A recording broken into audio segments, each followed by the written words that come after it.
during a sewage treatment plant, I will be able to do that effectively. Hey, okay. Thank you very, very much, sir. All right. Any other person take home from the last class?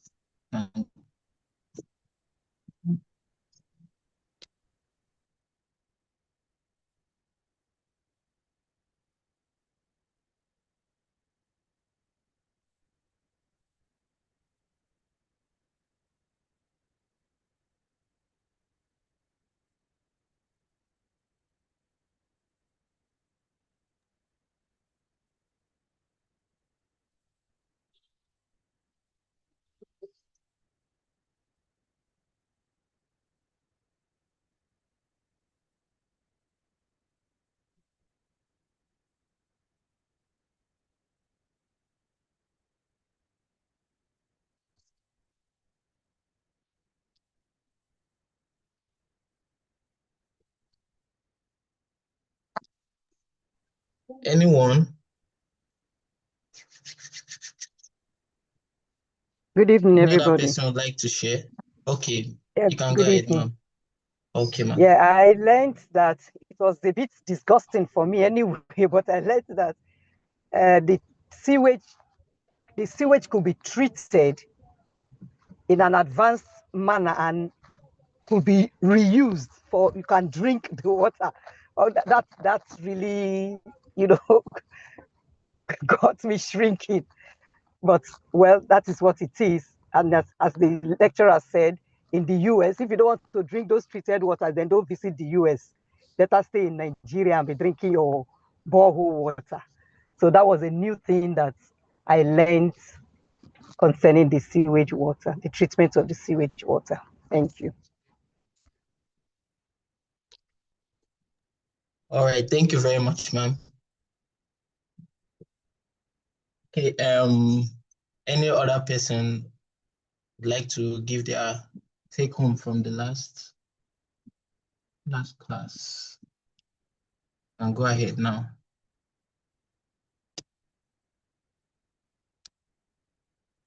You can raise up your hand, so I'll call you up.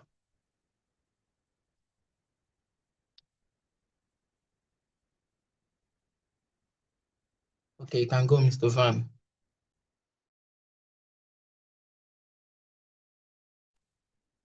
Hi, thank you. Good evening. Sorry, my network has been giving me headache anyway.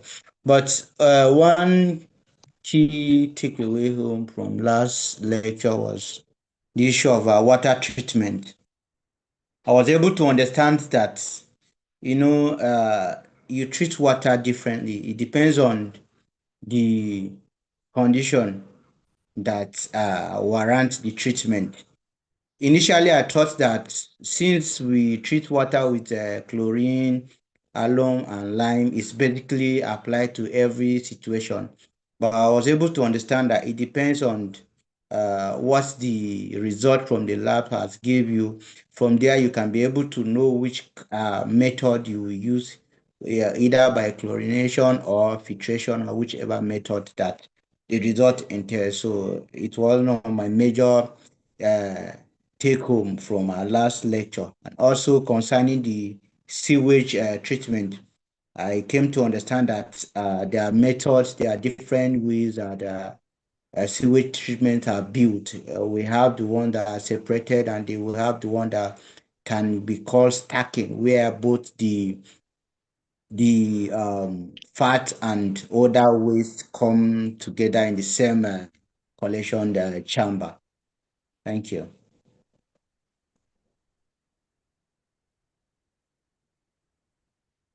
Okay. Okay, thank you, sir. Thank you. All right, Mr. Real One, you can go next.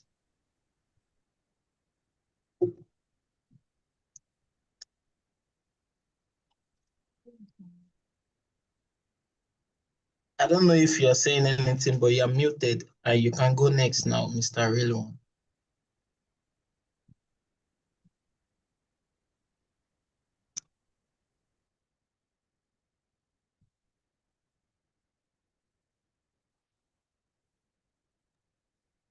Okay, in absence of any other take home, we'll call on the facilitator to start today's lecture. All right, Mr. AGO, thank you for joining us today. You can commence with the lecture. Yeah, please just confirm if you can see me and you can hear me clearly. Yes, they are all confirmed. I can see and I can hear you. We can hear you. We can see you. Okay, so thank you very much. So today we'll be taking on air conditioning maintenance. In most of our building today, you see that any building that does not have air conditioning system, the value of that building goes down. Compared to those that stays on the island, those that stays on the mainland. Air conditioning seems to be a key factor determining the value of a property. You want to go into a building to have a good time with your family and the rest, and there are no air conditioning system. No matter the price they call for you, that will drop. Both from the high-rise building to one-story building, school, mosques, church, and the rest. So people are considering the comfort of people within a built space. So though I always start with air conditioning system, I always also give the history how air conditioning systems start before the class start. Before we humans discover the secret in using materials acquired from the earth to produce air conditioning system, there were methods we used to cool ourselves of old. Those that are close to Antarctica, where they have ice that comes naturally, they cut ice and take it to areas where it is needed, and that is used to cool. Then that was not sustainable. They now introduce ventilation. If you go to our various villages, you discover that after they build their house, there's always somewhere around the compound where trees are planted. When the house feels hot, you see people sitting under the tree. It is not for fancy, it is for comfort.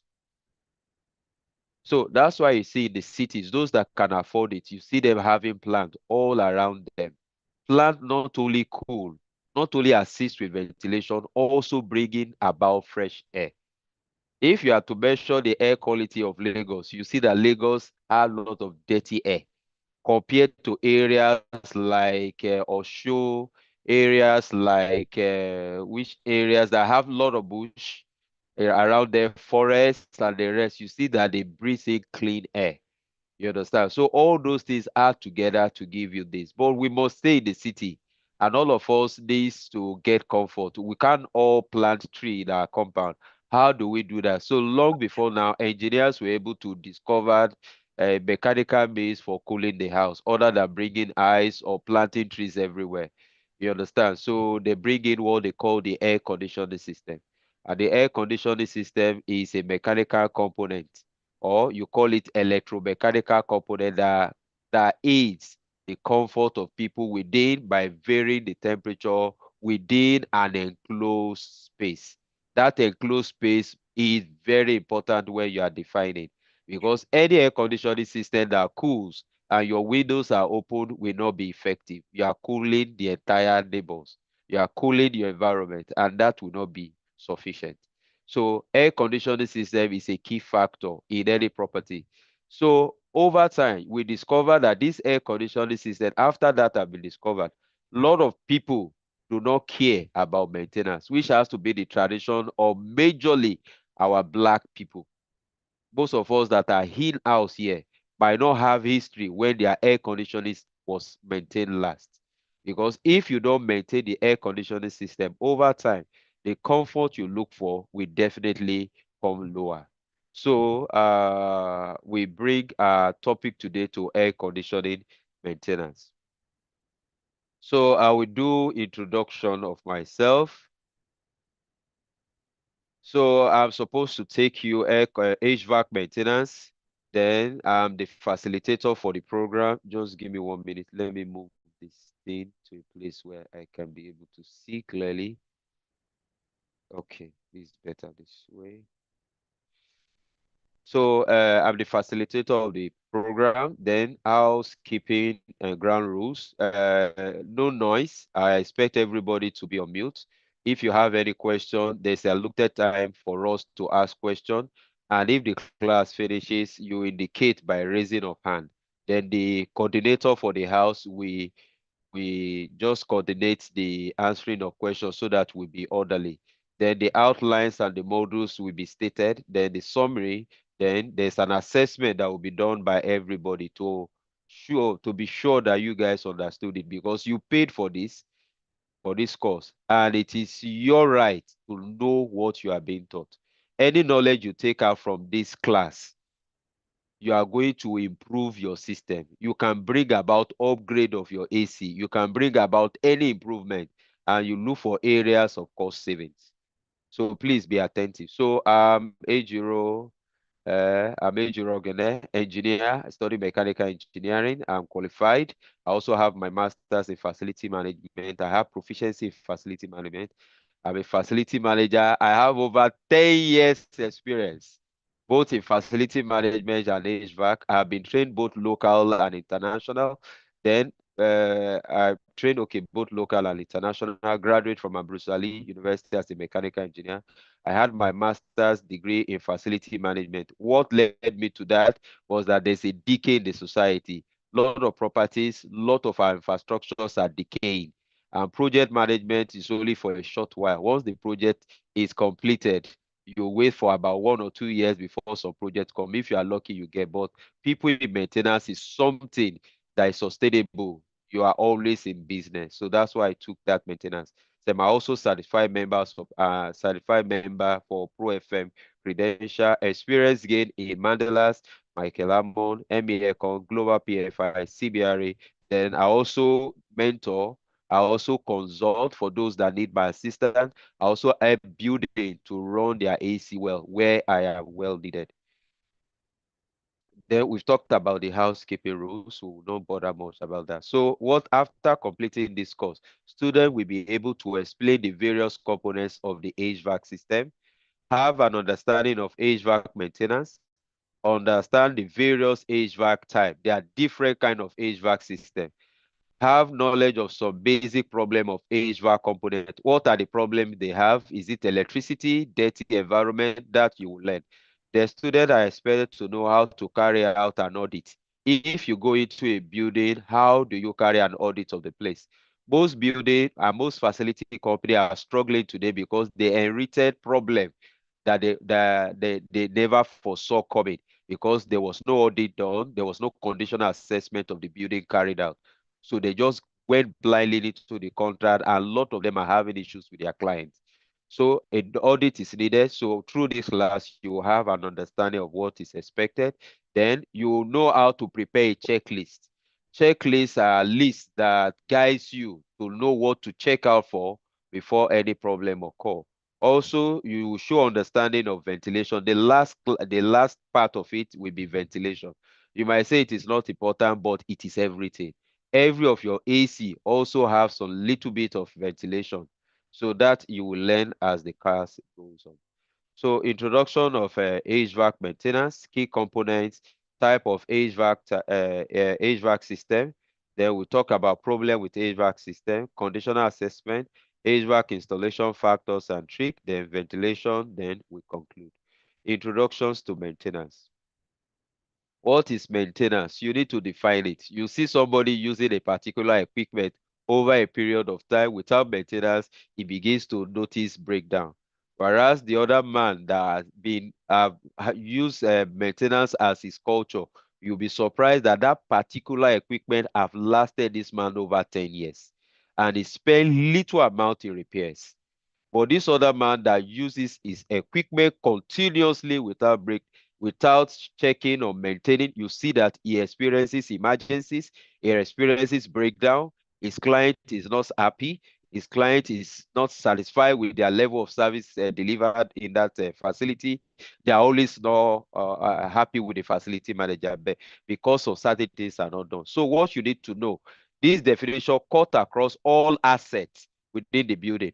When they ask what is asset is something of value. It could be something tangible. It could be something physical you could hold. You understand? So that is what asset means. So maintenance in general can be defined as an effort taken When I say effort, it's a deliberate action.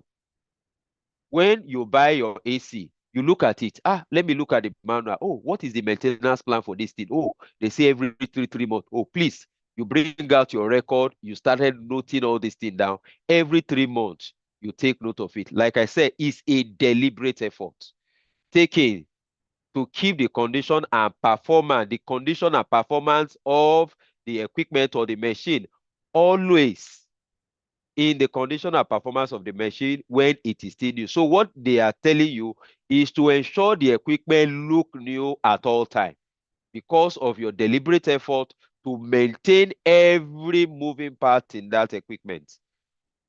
So that is the definition, a layman definition for maintenance.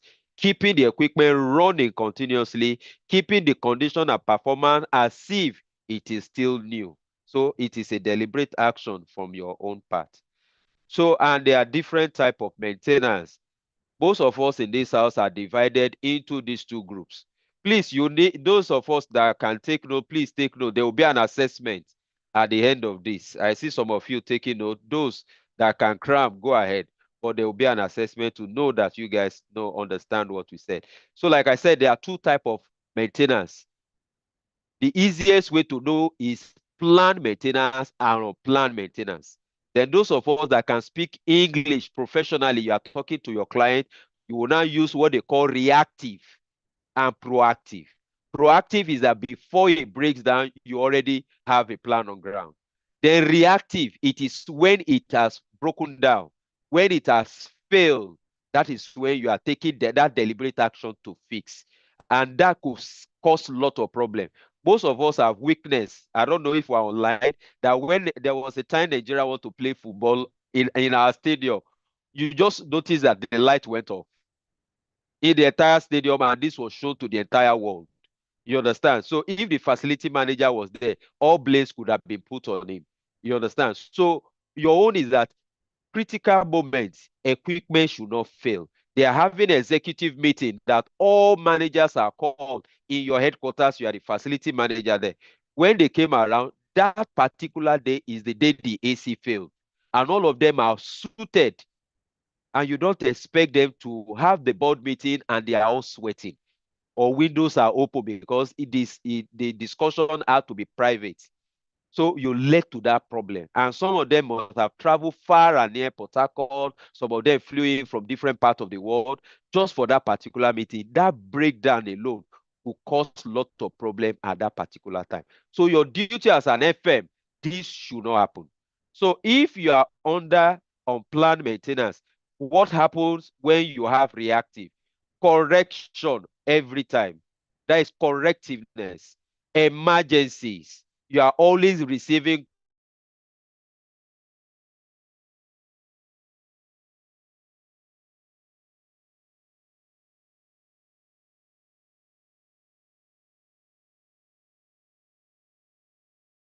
call. Please, we have a breakdown in our room. We have a breakdown. You keep receiving constant call. You need to get a breakdown of those so that you are classified under reactive facility manager. So if it does not break down, you don't fix it. So this person that always act reactive, his budget is always huge. The repairs are always out of budget. If you are budgeted about 2 million for repairs and maintenance for the year, because you lack the attitude of maintenance, you'll be surprised that you end up spending close to 4 million or 5 million. Because when you call a vendor that you have an emergency, the normal work it does for about maybe 50,000. Because it is emergency, it has to be done overnight till the next day. It will charge you premium. It might tell you, oh God, this work now 150,000, I go collect or 200,000 because there was no plan on your end. So your budget will soar. So this is what you need to correct. But if you are in the other group, they call the proactive or planned maintenance, then the process you need to follow to ensure that there is no breakdown is what they call preventive and predictive. Under preventive is that you already know what can happen. You know the timeline that the AC need to be maintained. You know the timeline where you need to check your compressor You know the timeline where the filters needs to be cleaned. You know the timeline when pressure washing machine needs to be pressure wash the outdoor unit. You know when to check your electrical cables. You know when to do everything before they break down. So under the preventive type, we have the constant interval, which is what all of us know that we do our maintenance every quarter. So if you do your maintenance in January, you count what? Every quarter is every three months. You ensure that the AC is maintained. Whether bad or not bad, you do your maintenance. Whether the filter is used or not used, you do your maintenance. Then the question was asked in the class. If I'm in an estate where I have a lot of foreigners that travel in and out and the ACs are not maintained, what method should I use? Every AC needs to be maintained. A report needs to be given. So if he has a cook or he has somebody taking care of the building in his absence, I will advise that the AC need to be maintained even if it is not used. Don't forget, any equipment you leave unused for a long time, there's every tendency that that equipment will break down. Those of us that drive your car, if you park your car for 1 year or 2 years, and you now decide, let me go and use this car, you'll be surprised there will be fault with that car. That same thing also happened to your equipment because our environment is filled with water and humidity. Some iron, some components, electronics will have worn out. Some things within the AC will have had issues. That's why sometimes only that equipment to allow them to work together, keep the equipment running what? Constantly. You understand? That is a key factor you need to look at. There are sometimes your maintenance is done by age based. You look at the age, the equipment has not gone bad.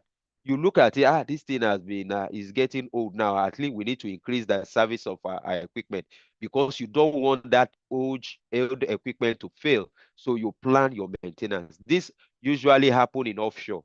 Offshore, when you have equipment that are not resistant to the environment, you see that they start breaking down, iron start eating up things there, and you have issues.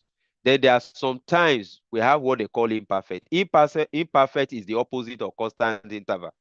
You might be checking every morning and you discover a particular noise coming from your AC after you recently maintain it. You don't allow the noise to continue. You carry out your servicing immediately. Don't take note, not every checklist leads to profit or money generation for you. There are some maintenance that does not require much tools or equipment or materials. There are some that just need you to tighten some things in its AC and you get that done. Then we have what they call the predictive. The predictive are used in bigger equipment like chillers that follow a particular pattern. This one requires data that you need to put in. If the equipment is normal, it shows a particular pattern. And if the pattern, after putting your data, you see that there's a deviation between the Y and X axis. For those that are not engineering in our midst, you must have done math. There's what they call X axis and Y axis. When you are inputting your data, you see that straight line that goes, that pass through. In your manual, it will tell you once you see a straight line that does not show deviation, it tells you that everything is okay with the equipment.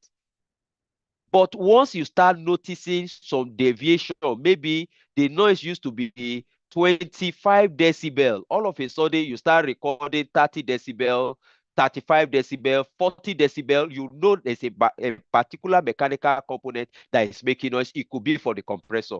What does that give to you? You need to work. You need to add facts before the compressor finally breaks down. So they are condition based. Condition based might because maybe you have flood within your estate, you have issues of theft, you have issues. There are sometimes you just want to do maintenance on your equipment because of something that must have happened within your surrounding. So these are condition based. So they also give a deviation when you put all the data you have gotten correctly in a place. And don't forget, as little as rats in a building, we call them rodents. They can mess up your entire equipment, your AC system. When they start eating up, when you block everywhere where they will eat, where they pass into the place, you block it, they cannot go out. And you don't provide food for them. What do? They start eating up your insulation from your electrical cables. And once they eat it up to a point and two naked wire touches their cell, what happened? Power is sent back to your what? To your DB. If you have good protection, then you are safe. But if you don't have good protection, there will be problem in the entire estate. And what have led to it? Rodents. So there are other facility components that are tied directly to your AC. All AC assets does not work on their own in isolation. Please take note. They work together. Then our focus will be a planned preventive maintenance. This is the cheapest form of maintenance, the cheapest. Plan preventive, because you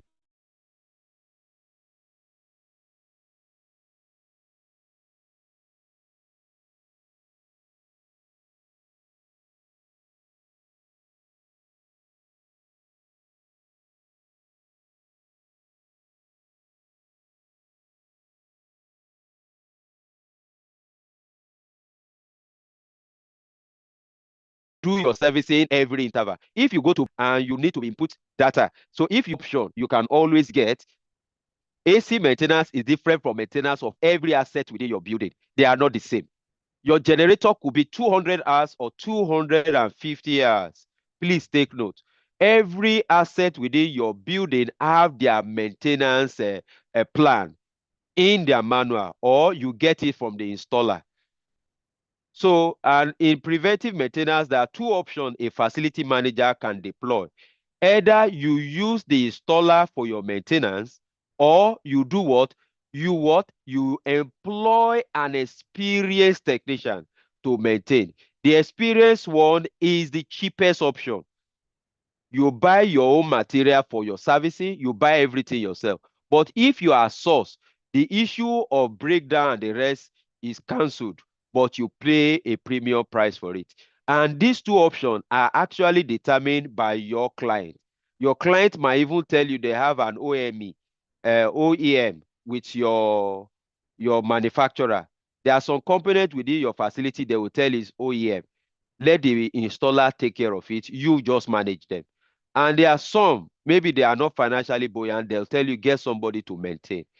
So there are a lot of advantages for both, and there are a lot of disadvantages for both. So you might keep the question to the end of the class if you have any. So our planned preventive maintenance is regular and routine maintenance of the equipment and assets in order to keep them running and prevent any costly or planned downtime from unexpected equipment failure or breakdown. So preventive is irregular and routine maintenance. Just like you, when you are driving your car out every morning, what do? You check your radiator if there's enough water. You check if you have enough fuel. You check everything that is okay. So it's a routine. So as a facility manager, you might not be the one doing it. All depends on the scope within you. If you are the one that is doing all facility, I've seen a facility manager that is working like a maintenance manager, also working like operational manager. But there are some contracts that have a facility manager separate, and they have technicians that run under them. And those technicians need to be well trained. Don't say they know. Check your contract, explain to them the KPIs, explain to them the scorecard that is needed for that particular asset. That needs to be clarified, because their success is your success, their failure is your failure.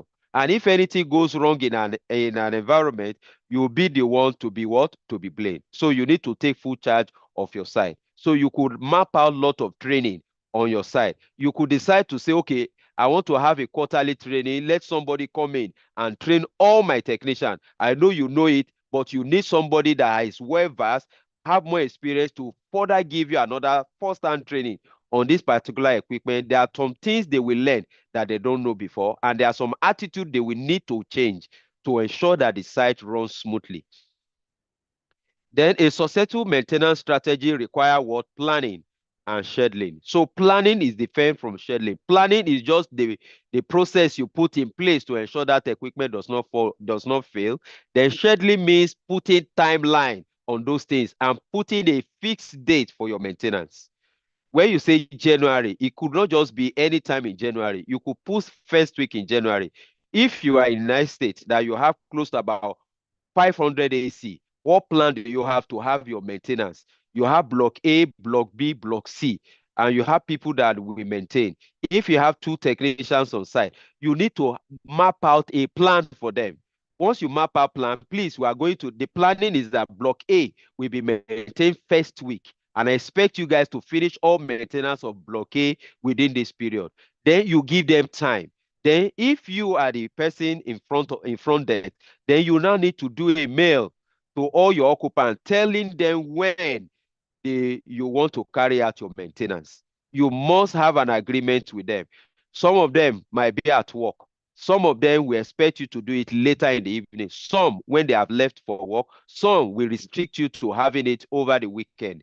And if your contract stipulates that you run the facility 24 hours, Monday to Sunday, then you have better, robust plan for you to get your AC maintained. So your schedule is different from somebody that run their maintenance from Monday till Friday. Every repair work can be slated to closing of work, most especially for those that are maintaining offices. You can't maintain while office hours is on.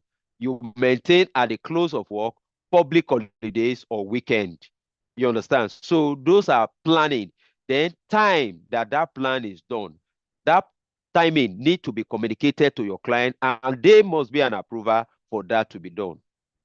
Mail must be done so that the client will not say that they are paying for services that is not rendered by your team. I've seen issues they've had on the various sites that a facility manager just planned, he didn't notify them. You will just go straight to their door, sir, we want to maintain your AC. Things are not done that way.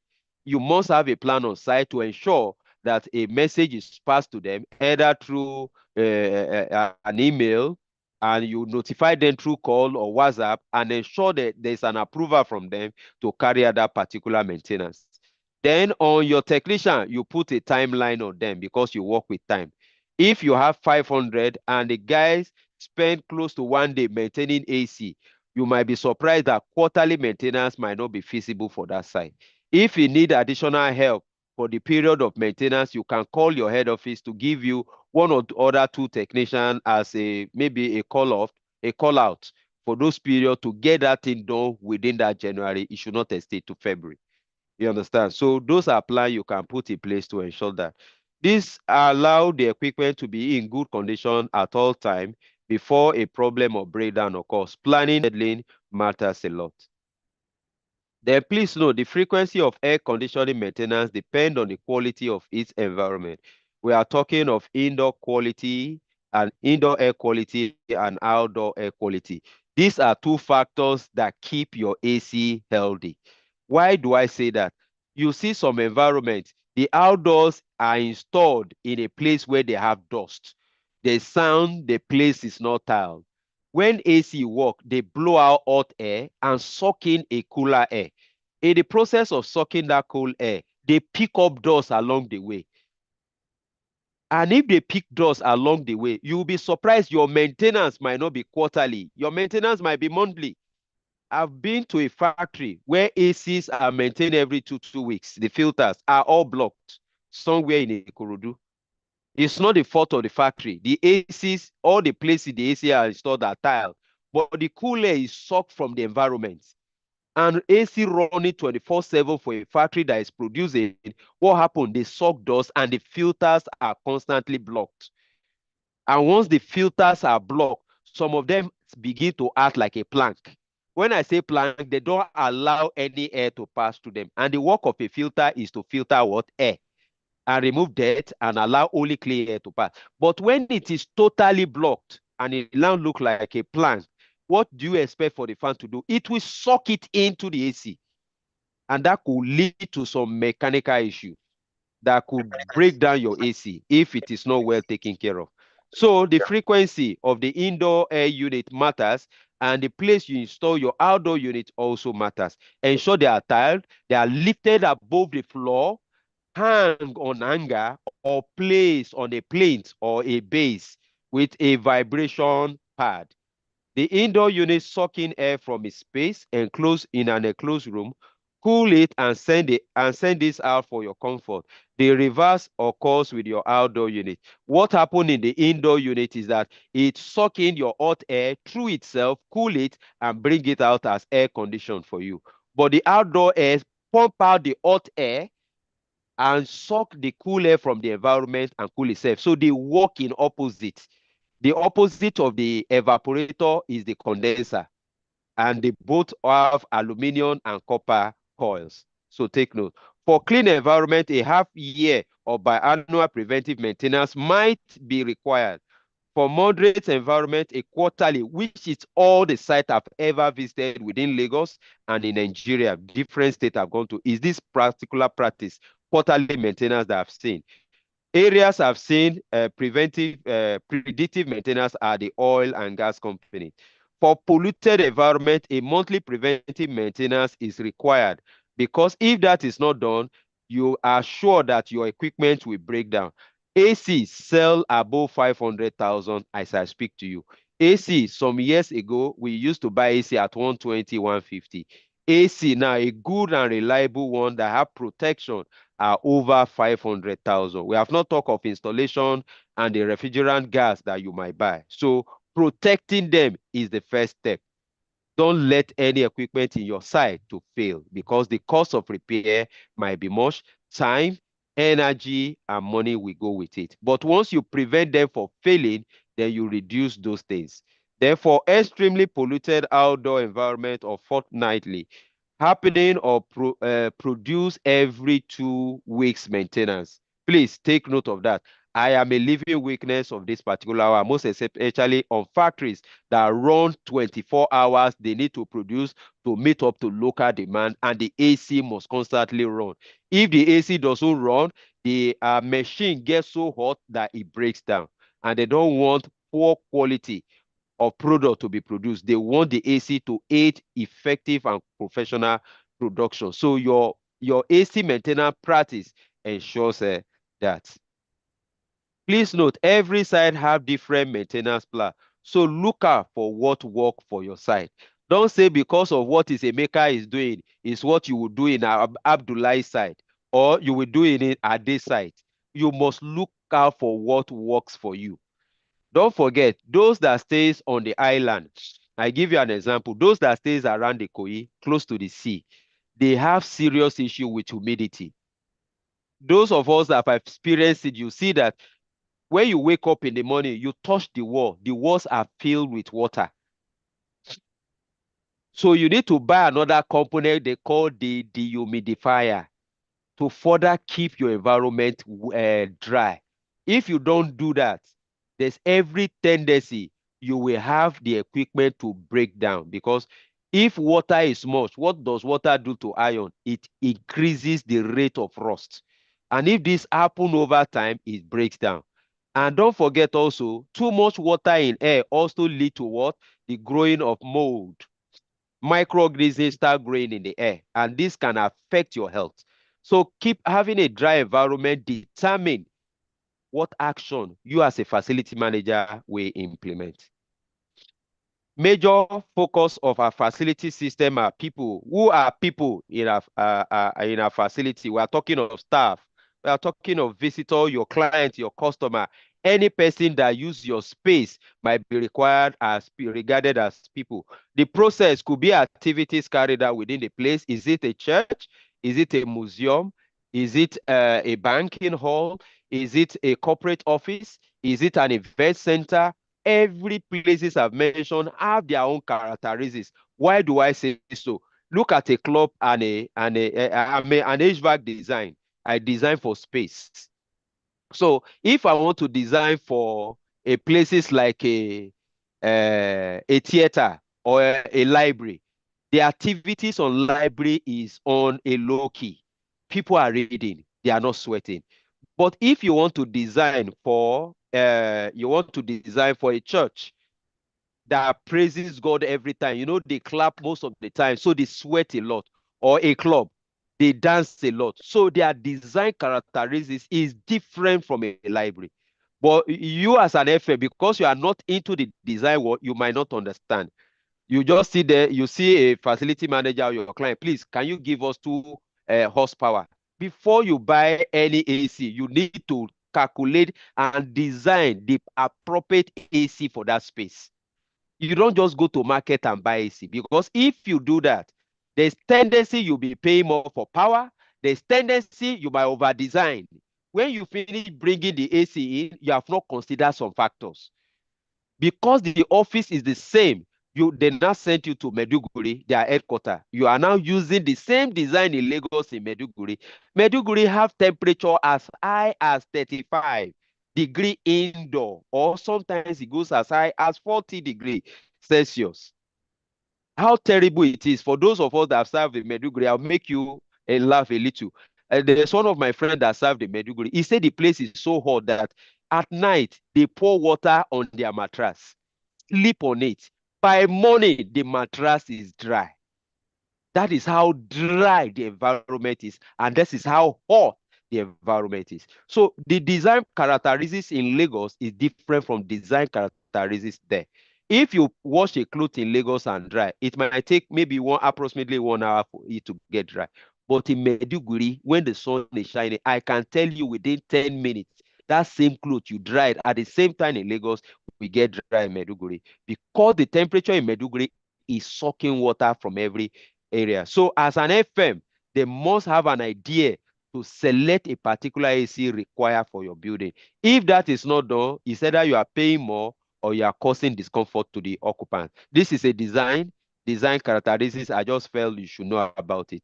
Then the other thing you need to consider is the place, location for the AC. I've mentioned that now, Meduguri and Lagos. So these are the key things an FM look at. Why do I consider people? Any person that come into my building should be comfortable. You go in to watch some movies in the cinema, and people are sweating. They are all constantly cleaning their sweat. They are not comfortable. There's tendency they will not come back there. Why do people go to ShopRite? Why do people go to mall? Sometimes they are not buying. They say they are going for window shopping. They love the environment. They love how comfortable it is. They love how beautiful the place is. They love how cool the environment is. And that environment alone can initiate them to buy something. So that is what you do as an FM. Create comfort for your occupants. The air conditioning system that is not well maintained could affect those three P's mentioned above: people, process, and place. Why do we need to maintain our HVAC system? To create comfort. When you have comfort, comfort is a feeling of satisfaction. When somebody enter the place, he feels satisfied. That is comfort. Improving indoor air quality. AC comes with filters, so they clean the air. The air you breathe in outside might be different from the one you breathe in inside by virtue of the filter you have in your AC, because it constantly cleans the air. Then it saves money because you are constantly maintaining. Reduce total breakdown. It prolongs the system lifespan. It reduces noise level. There are some AC, if they are not maintained, the only way they tell you that you have not maintained them is that they start shouting on you by making noise. To keep the humidity and the temperature within regulated amount. I talked about humidity now. To portray this point, when scientists travel to space, and they say they go to Mars, what are they looking for? Sign of what? Water. And once they discover water, they believe microorganisms are growing. Then now come to it. You are staying in Lagos. You have plenty of water moist in the air. People are coming in and going out. They come up with different microbes in their body. They dump it into the building. So each time they dump it there and they see water, what do? They multiply. And each time they multiply, they create problem for you. They are building they call sick building. There are some building you will go in, you will sneeze out of the building. There are some building you go in, you will be sick. Until you come outside, you feel that once you go outdoor, you feel fresher. And there are sometimes you see people saying, I need fresh air. Even while the AC is on, they open the window because the air inside, because it is not well clean, it messes up the health condition of your staff. Then we talked about they'll improve the efficiency of your electrical system, because when power is being returned back, your electrical system could be impacted. You understand? Then to keep our data center running, data center is the soul of cloud computing. Most Nigeria banks are moving from the old traditional way of storing information into the cloud. You see, there was a time early this year, Zenith Bank, First Bank, and all of them were moving their information to the cloud. So air conditioning system is a key component in that process. if the place is not well cooled, there's every tendency that the servers will get so hot that the top of a server, they say once you put a boiled egg, you bring in egg and put it on top of one of the server, it will fry the egg done that you can eat. You don't need an oven. That is how hot your server can be. So AC is one of those things that keep that server place running well. So as an FM, you must ensure that place is working within that cooling environment. Then to increase productivity, it is noticed that staff that work in a well-controlled environment tend to work faster. You don't expect people while they are working, they are getting hot or they are feeling extremely cold. Either they are looking for tea to drink or look for something to cover themselves. They are eating into their time. They are supposed to be productive. But once the AC is okay, then it solves the problem. Then I ask an FM, there is a problem. What is the problem? About 10, 20 years ago, all of us are always in our cubicle, in our offices. But these days, we have open space where when you regulate the temperature, the next thing you hear, this AC is too cold. Another person say, this place is too hot. Then you have another full mind thought that will tell you, this place is comfortable. Who do you respond to? So that have led to some issues on site that you see people walk up to the control on the wall, they will start pressing what they don't understand. Some reprogram the place. I've been into an environment where people are pressed the control and they now activated the heating component in the AC. They didn't know. The place they were complaining that was cold now became extremely hot because there are some AC that actually can cool and there are some AC that actually can heat up. So they didn't know. The place was getting extremely hot. So they had to call the handyman on site and they have the problem reversed and the environment become cool. So how do you solve that problem? You put a transparent materials to cover the control. Only the technician on site have access to the control. Please take note of that. That have led to a lot of problems on some site, unknown to them. Then the key component of AC maintenance are these items. What is HVAC? HVAC is heating, ventilation, and air conditioning system. It is an equipment used to maintain or control, also condition the atmosphere of a space within a building, within a required condition. To maintain the environment, the HVAC system control this factor. So your AC, when you put your AC on, it regulates the temperature. If the temperature in the place is hot, what does the AC do? It brings the temperature lower. The humidity, the AC has the tendency of regulating the temperature up to some particular amount. I give you an example also. There are some AC that actually can condition your space. They call those AC precision cooling.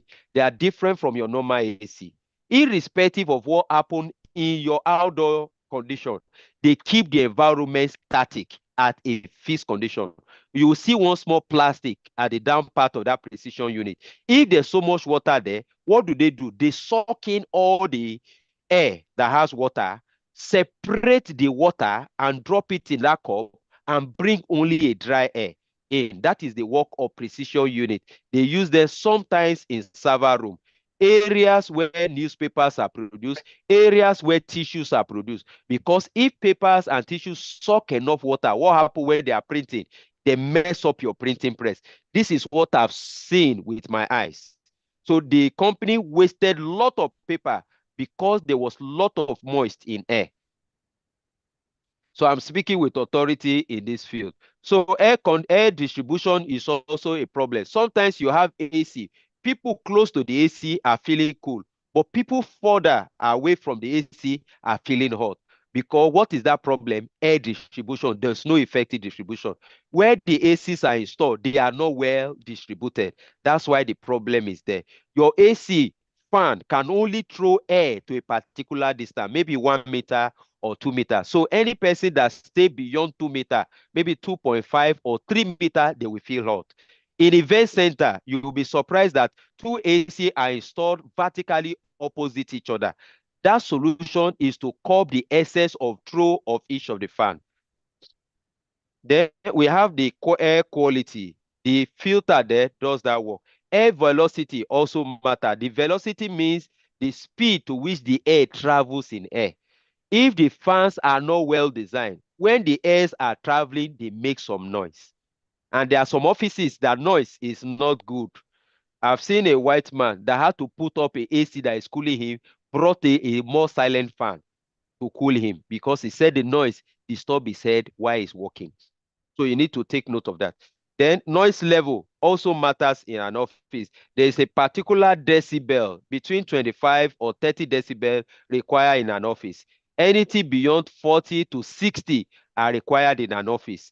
And those requirements, once the decibel of noise is increasing, they will require you use what they call your ear muffs to further reduce damage that could occur to your ear. But for our office, you don't require those protective equipment. You can listen even at 25, 20 decibel of noise. Then ASHRAE standard guideline recommended. So these are the guidelines for those, if you have the opportunity to travel abroad. I have put winter there. During winter, this is the allowable temperature for indoor, 20 degrees centigrade or 24 degrees centigrade. Then in Fahrenheit, 68 to 74. Then in summer, which Nigeria fall into, we have a temperature between 20 degrees centigrade or 26. You will ask my question, why does this matter? Sometimes when you put your measuring device for temperature on a particular place, and you look at your AC, you also have a measuring temperature device. You see that the temperature might be different. I give a clue. If I was in a class, I would have asked this question. So I will make it easier for you, for those of us that have an understanding. The temperature you see on your AC does not give you the temperature of the room. Take note. The temperature on your AC is an instruction you have given to the AC to take the air within that space to the temperature you are seeing on board. So when you now bring a separate measuring device and put in a neutral place, you will see that the one on your AC is giving you 16, while the one on the neutral device is giving you 20. It's possible that when this give you 16, then the one in your measuring device could also give you 16.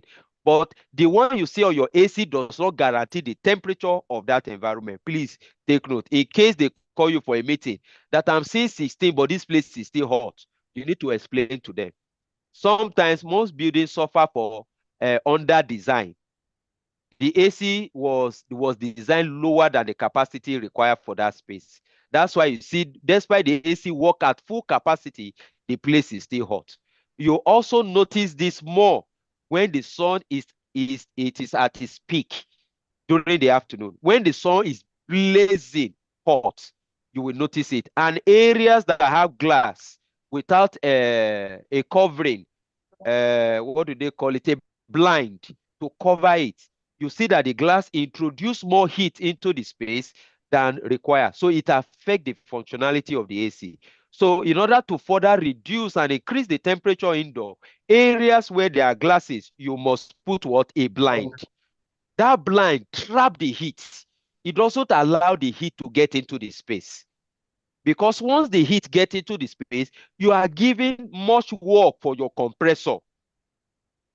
That compressor will overwork, and at the same time, people within are not comfortable. They are complaining. You see staff say, please, I want to go home. This place is too hot. And you as an FM, if that complaint becomes persistent, you are becoming a failure gradually. So there are a lot of things you can do. Once you notice you have a gas, the blind must be installed. Then also go around to check if any of the staff has opened the window. Because once you leave your windows open, the hot environment suck out the cold air immediately. Once the window must be closed. It's just like you being in a car. You are feeling hot in your car, you are driving, and the windows are down. You don't expect your AC to cool you. It can't cool until you close it. Please, the coordinator, if we are getting time for break, please notify me, please. I believe we can all hear me.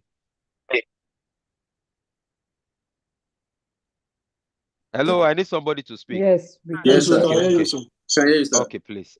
So before we understand HVAC maintenance, we need to know the basic component of AC. air conditioning system. You look at it, the AC, that thing it used to cool, it makes me feel comfortable. What are the components that makes up this thing?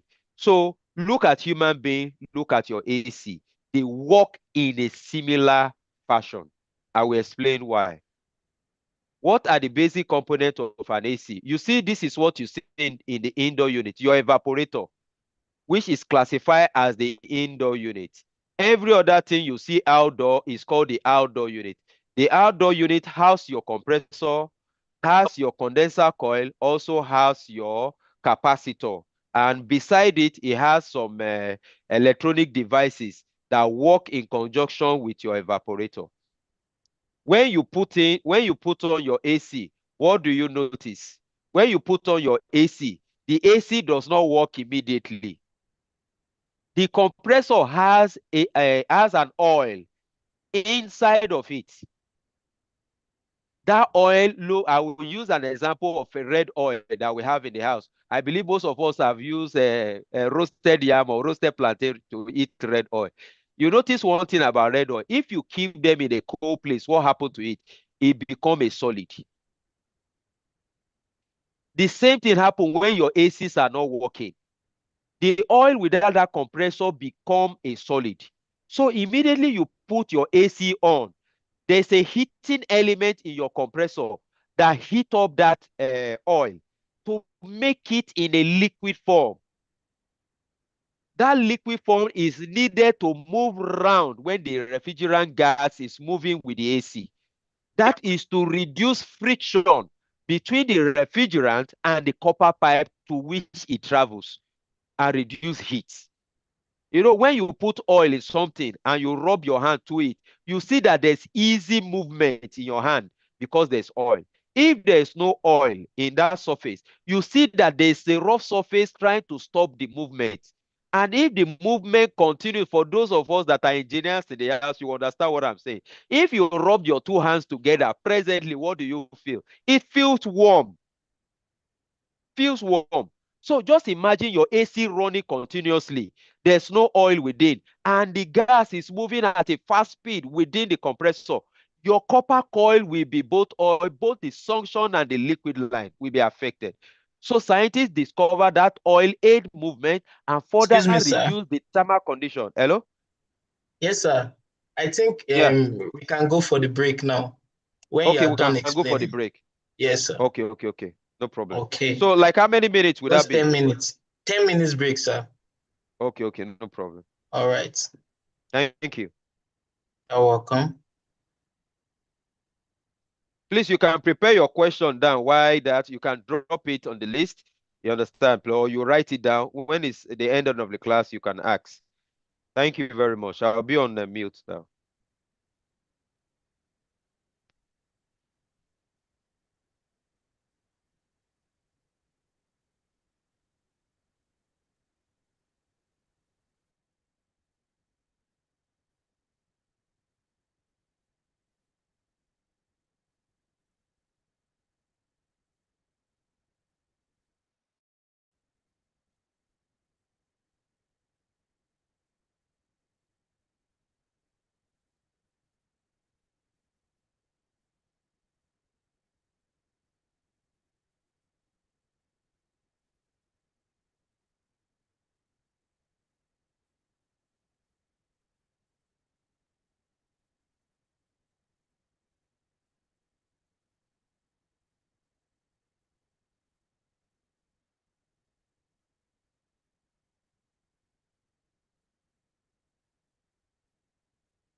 Hello.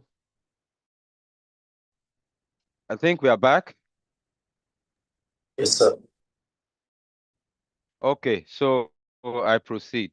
We'll be taking the 4 basic components I've mentioned before. The first one is compressor. Compressor work like human heart. We have where we have arteries, we have where they have veins. So the compressor actually pump out the refrigerant gas. You can look at this diagram at this point. When you put on your ACs, the compressor heat up the fluid, and in the process of the fluid moving, it generates heat. This compressor, the process is also used to design an electric kettle. You know those whistling kettle? There are some kettle when you boil water. At the end, once the water get to 100 degrees centigrade, what happened? The steam whistles. So it tells you, so that is exactly the refrigerant gas here are boiling. And as they are boiling, they move through their gas, they move through the copper pipe into what they call the condenser. The condenser is made up of aluminum, fin, and the copper pipes. If you check closely, that is what they use. The essence of the copper is to aid the movement of the refrigerant, while at the aluminum fin is for equal distribution of heat. If I was in a class, I would have drawn this for you so that you understand. You know, where you are blowing air through a different multiple surface. If care is not taken, you have areas that receive more cooling and areas that receive less cooling. But the aluminum fin, the way they design it, it gets in equal amount of heat and send the equal amount of heat out, which is what the AC needs. That's why there's always aluminum fin. They don't be tempted. I've seen on site where people go and buy AC that have aluminum coil and aluminum fin. It's a big problem. It's a mess on one particular site we went. Because when aluminum ruptured or stressed at a particular point, the refrigerant gas will leak out. The cost of fixing it sometimes it's closer to buying new AC. So why do you waste? Because you saw one thing done in the US, you saw one thing done in France, and you want to bring it to Nigeria. And don't forget, for those of us that does lot of importation, they use thermal condition of different locations to produce. The car produced for US market is different from car produced for Nigeria market because Nigeria is exposed to temperature just because we are along the equator and some are close to the Atlantic and the cold region. So their production is different. So you need to take note of those components. So don't bring what will not work for you. So once the refrigerant gas is heated, it goes into the condenser. This process is what all of us in this class have observed. Each time you pass through your outdoor unit, what do you experience? You experience heat coming out of your outdoor unit. That heat is being taken from your indoor unit. Through some mechanical means, that heat is being injected through the outdoor unit. That's why you feel that heat coming out of the outdoor unit. And for your facility, do not be tempted to allow your technician to dry their wet clothes on the surface. It's just like your child getting hot. What do? You now wrap your child with a blanket. What are you doing? Are you helping the child or killing the child? You are killing the child. And there's one song Fela sang. Sorry, Fela, water don't get enemy. They say when you carry your child to the hospital, the first thing they ask you, have you bathed the child? If the child has high temperature. Water has a lot to do in bringing out the temperature. Then the other thing that brings out temperature is air. So those two mechanisms are used in AC design. There's what they call water cool AC and there's what they call air cool AC. Your split unit, your chiller system, your standing unit are all air cooled. If you work in a factory that has condenserless system, you'll be surprised that they have what they call the cooling tower at the top of the building. This is another form of design of cooling the compressor. You understand? Cooling the indoor unit also, or the air within the space. It uses another method, but it relies totally on water.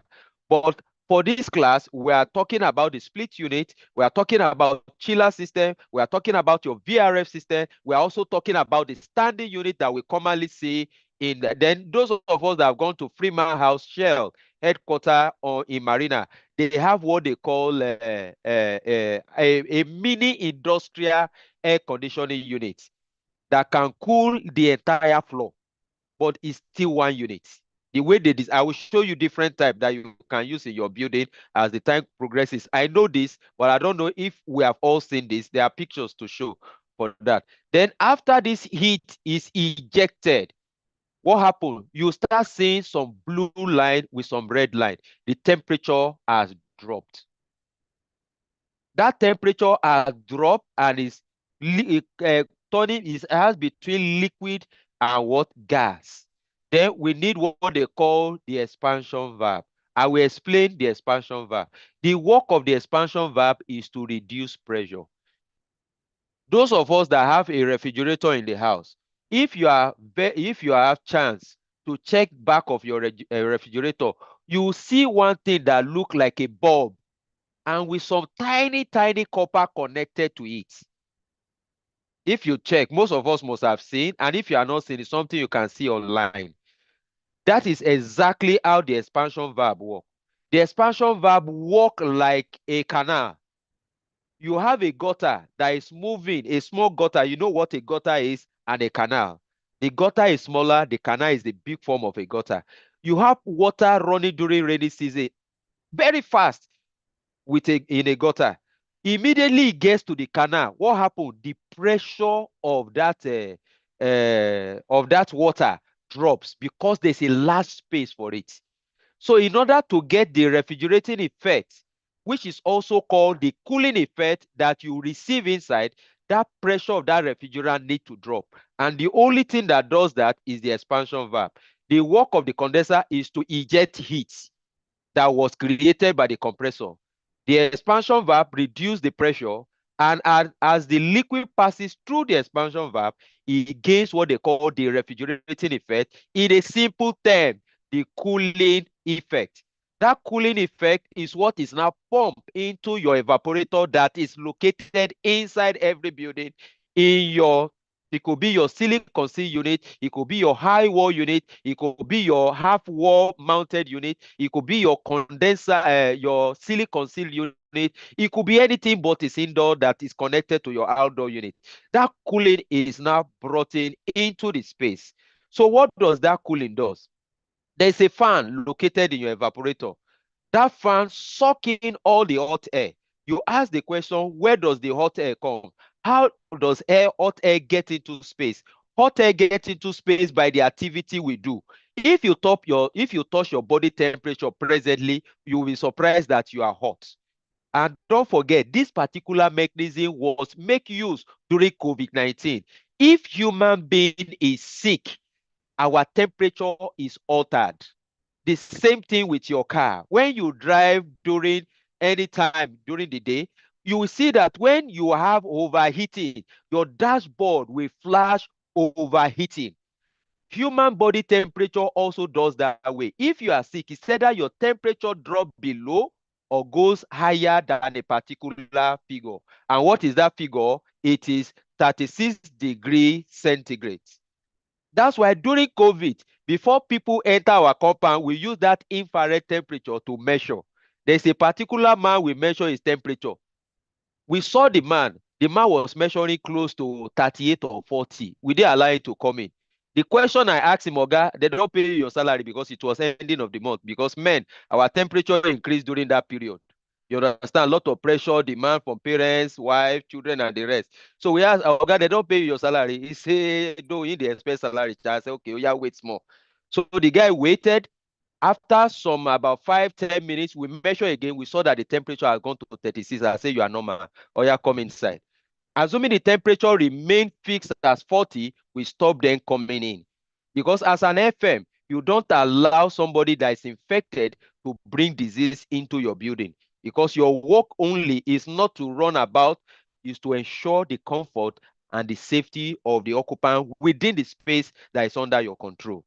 So that needs to be checked. So that temperature your body, if you are dancing, you are doing exercise, you will generate heat. That heat is being contributed into the space. Your TV contributes heat. Your heating element contributes heat. Your refrigerator, anything electrical, because when electron flows to ion, by the law of energy, that states energy is neither created or destroyed, but converted from one form to the other.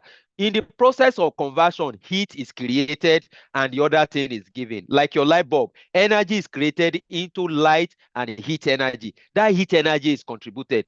Your fan into what? Rotary motion, and heat is also contributed. All those heat contributes to what you experience in the space. So when your evaporator is cool, the fan in your evaporator suck all this hot air, send it through itself, cool this air and pump it out for your comfort. A good example to further narrate this is that when your tea is very hot, maybe one of your hospitality staff on site makes it a coffee or tea for you. You see the tea is very hot. What do you do to bring the temperature to normal? You add some cold water. That is exactly what happened with your evaporator. Hot air goes through it, then cool air comes out. So I've explained those basic things.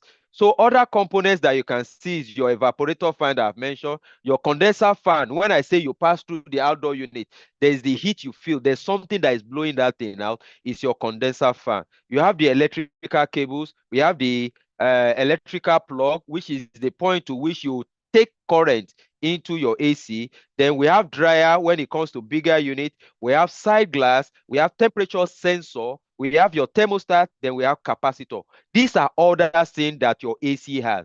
Anyone that fails would affect the entire air conditioning system. Type of HVAC system. HVAC system are divided into two different types.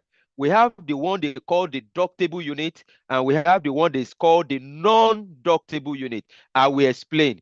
And all these things are things you know. I will break it down for you to explain. When you generate electricity through your generator, how does electricity come into your building? What? Electric cables. True? Then water.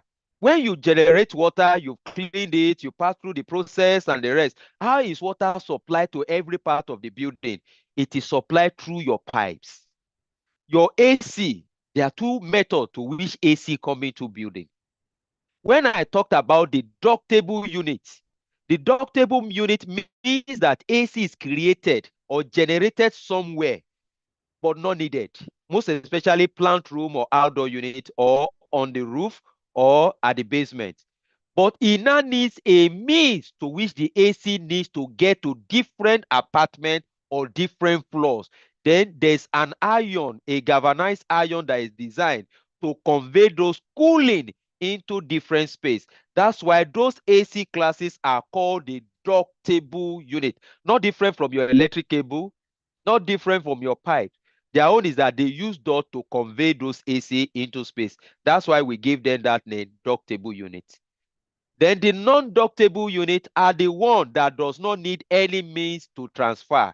A good example is your split unit. It generates the cooling there and supply. It doesn't need any means to transfer the heating. So your split unit, your standing unit, your VRF system might be classified as what?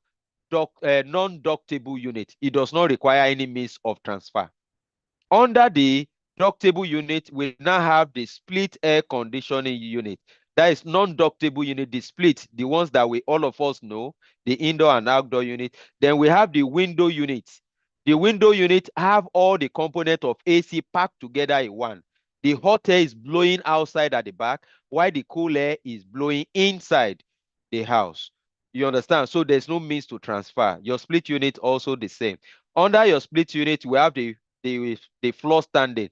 So when you are going into different type, the different type now determine the kind of cooling required within that space. If it is a large hall, you might want to use 4 units, you might want to use 8 units, but some people might tell you, instead of that, why don't we just buy only 2 standing units?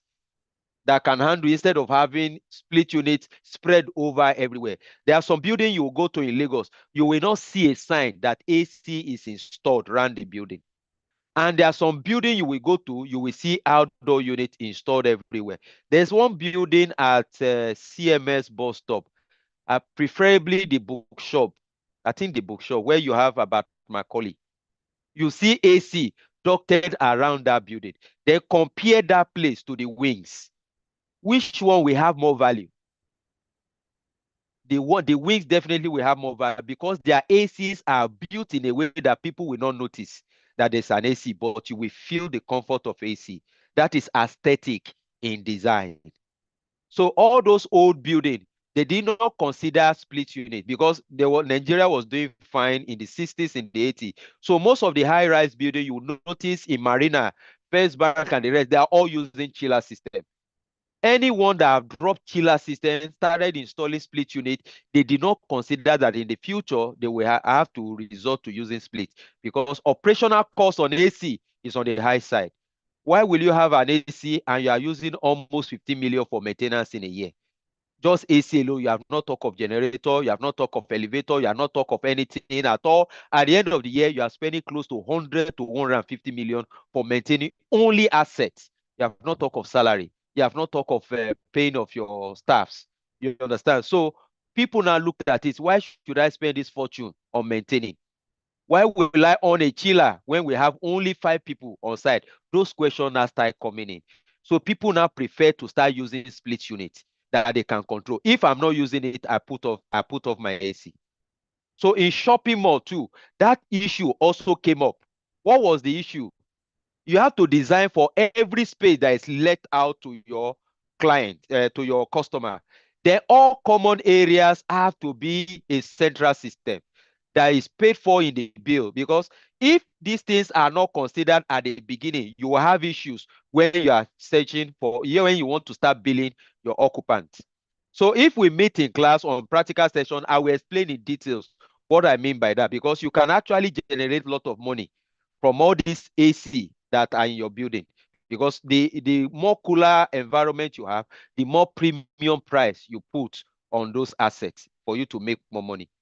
So we talked about the floor standing, we talked about the high wall mounted, then we talked about the what? The shield mounted, this ceiling mounted. All these are just the same AC but different faction. Some people might tell you there's no space in the roof and I don't want any AC to be placed in my wall. The only option in it is what? A ceiling mounted unit. Some might tell you I want cassette units. Some might tell you I don't want anything on the wall. I don't want anything in my ceiling. Just give me a standing unit. So different clients, different site with different design specification determines what you have there. But all of them have those basic components I just explained. Then when you now go to the ductable type, under the ductable type, we have the park air conditioning unit, which you can see in Freeman House, Shell building in Marina.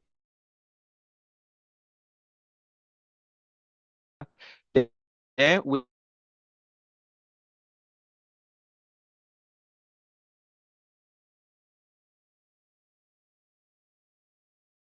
we have also the central plant under, also designed in this fashion with ductable, air cool, ductable, split, air concealed. So all this type of AC is for your knowledge, so that when you get into building, you know that every AC work with the same basic principle. One might be bigger than the what than the other, but have basic at the back of your mind. They all have compressor, they all have condenser, they all have evaporator, and they all have what?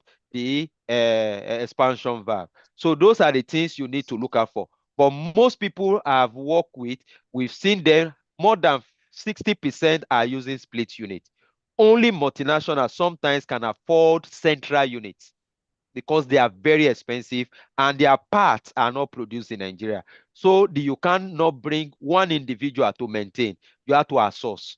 And you are the mercy of the outsource company, because when they tell you there's an inflation, the equipment, the part they bought last year for 2 million, they might tell you it's around 5 million this year. And you are their mercy. But they will give you quality service. So these are things you need to look at if you are part of the design team, to change your narrative and take something that will work for you. You hear Nigeria that they say, if I want to buy car now, Toyota I go buy because part there everywhere. Why will I want to buy Bolade car? Designed differently from every other car. Where will I get part to fix it? That's why you see some television are brought into Nigeria with different name. Once they have a problem, you have to buy another TV. Nobody can fix it. So you need to consider the maintainability of those assets before you take your decision as an FM. Your duty is to bring down what? Operational cost. This is a split unit. All of us have seen this. And these are areas that they sometimes students, higher institution, you still see them in some schools. If you go to Unilag, I've seen a few number in Unilag. They consume a lot of energy, but they are the best. You don't need too much installation. All you need is your 15 amps plug for you to connect to a power. Then your hotel and hostel, residential apartment, then some office area that can afford it. Then we talk about split units. This is how split units look like. You see it, and this is the principle I told you. The fan drawing hot air and the cold air is pumped out. Then the AC outdoor unit, when you are installing, you must give space between the back unit. Don't install it too close to the wall, because when hot air is going outside, it needs a more cooler air to go around it and go through itself and blow out the hot air. That is how it cools itself. If it does not cool, the temperature will go so high that your compressor will shut down. I give you an example of what happened in Maryland. We were calling a mall in Maryland. The ACs they were making a lot of sales in that mall. So, and the AC were constantly working, because AC, if you don't have AC in a mall, there is as much as you don't have a mall. So because they're having more sales, AC must run continuously. And the AC running continuously were now overworked. And generator is overworked. And both of them were installed in the same place. So in order to keep the place running, because the A generator was overheating, they now opened the door, looking directly at the AC. AC is blowing out hot air. The generator is also blowing out hot air. They were competition. Say, oh boy, you they blow hot air, I go blow my own. You say go blow your own. So there was a problem. What happened at the end of the day? The AC were shutting down. After 1 or 2 weeks, people that were coming there to buy things in millions started leaving the mall. They started recording lower sale. Why? The ACs were not working. Somebody is coming to buy things in that amount from you, and all he can do is to use handkerchief to start cleaning his sweat. You are not giving them quality service. They were not satisfied, so most of them were moving out. So they called us in. We told them they need to relocate the AC away from the generator, or the generator need to move away from there. So there are solutions to solve that problem, but it will need some engineering design or mechanical means to get the problem solved. So these are things you need to note. When you are installing your AC, do not put them in a place where heat are generated. Leave enough space at their back, and some architectural problem too occurs. When you go to Ireland, you see a very fancy building. AC is built, the AC, the outdoor unit is put on the back cooling. The back cooling does not have space where hot air can go to. I noticed one in one of the building in Bodilon. So the house girl noticed that the place is always hot. So each time he wash madam's clothes and Oga's clothes, that is where he dries the clothes, because the place is hot. You understand? Because AC actually need where the heat needs to go to. If it doesn't go and the heat stays around, the compressor can fail. And that is why they called us in, because they replaced the AC, because the thing was being stressed over time. So please take note of that too. So I've told you where we can find the AC. Then we have the other form of split unit, which is the cassette type. This is fancy style. They are very expensive. They can be as high as 1 point something million. They does the same thing with your high wall unit. High wall, you can get it for 500,000 or 700. But for split unit, you get it for a very high amount. Can you please just give me 1 minute, please? 1 minute.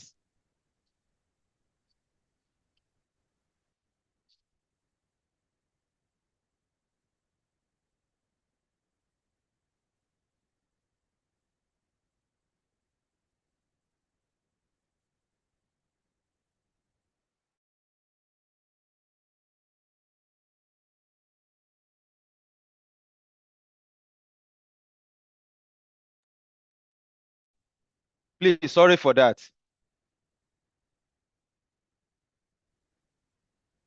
So the next thing we need to do.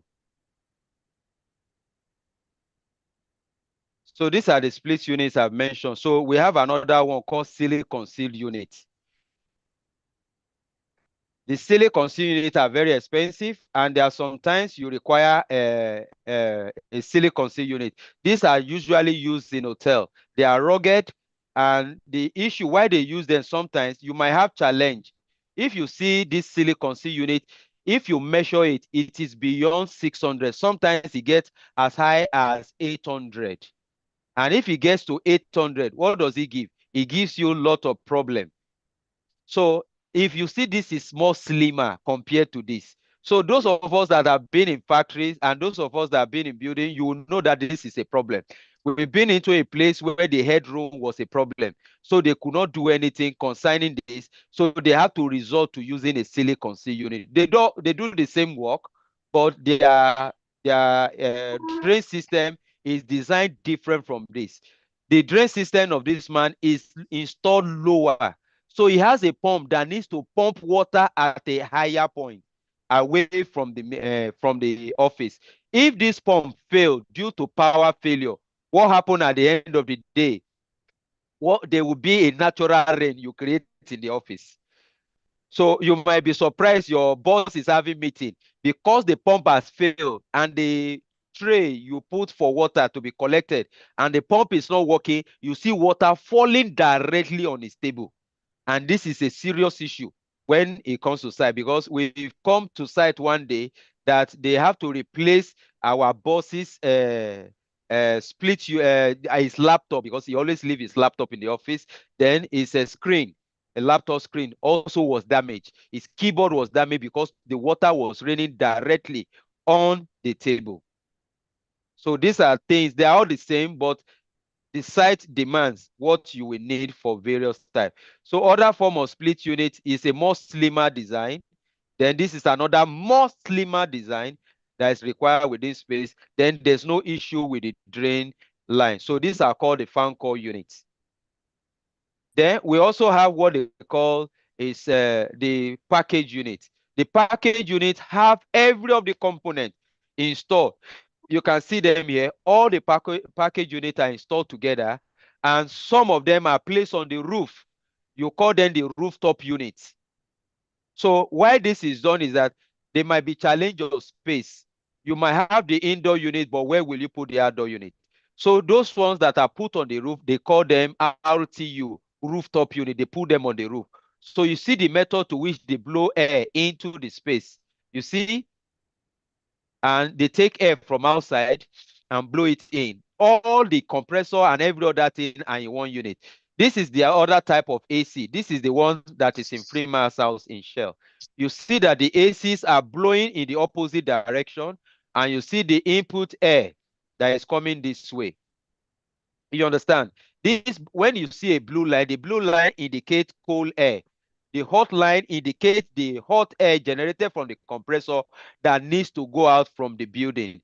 So if you go to Freeman House, this type of unit is installed where heat can be pumped out of the building. If you check the Freeman House, you see that there's an aluminum grill that was installed from down of the building to the top of the building. That area, and they are designed facing that wall. And they are designed not to allow bird to fly into the building. And they are designed in a way not to allow water to come into the building, but hot air can out of the building. So those things are intentionally designed. That it was they thought about it at the beginning of the building design. So that is the design that work for that building instead of using chiller system that are lot more expensive. So this is the type they use. So you use them in mini supermarket. You can also use them in the mall, school, hotel, hostel, theater, depending on how your money, the funds that you have for the project. And these are more robust units. These are needed for a bigger space. These are called the chiller system. The chiller system, the work of a chiller system is to cool water. After it cools the water, it sends the water that is cool is now used to cool air in the air handling unit. I will talk about air handling unit at the down part.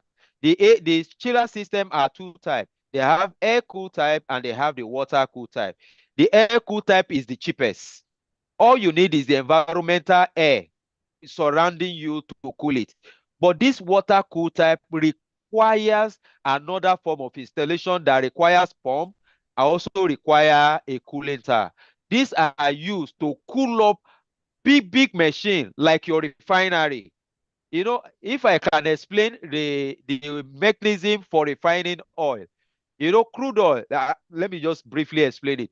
Crude oil is a constituent of different gases and liquid. Kerosene can be found in it, diesel can be found there, petrol can be found, naphthalene can be found there, bitumen can be found there. So when you burn petroleum that is being extracted from the air, the gas rises up. There's a particular point they will get to, the temperature of kerosene. Kerosene will leave the system. When it get to the temperature of petrol, petrol will leave the system. When it get to the temperature of diesel, diesel too will fizzle out of the system. What ensure all these things in place is the air conditioning system. The water cool system is applied in big industrial area. A good example of a cooling tower, if most of us have seen where nuclear power plant is installed, you see something that looks like a very big dam. That dam is a water cooling system for a nuclear power plant. This is not the class for engineering, so I'm only mentioning this for those that knows about it, so that you understand the method to which you cool. So at the end of the day, the cheapest is the air cool chiller. The water cool chillers are expensive and they're only used where it is actually needed, which is a big industrial sector. Then they have another form of AC they call the absorption chiller. This work far more efficient than that of a chiller.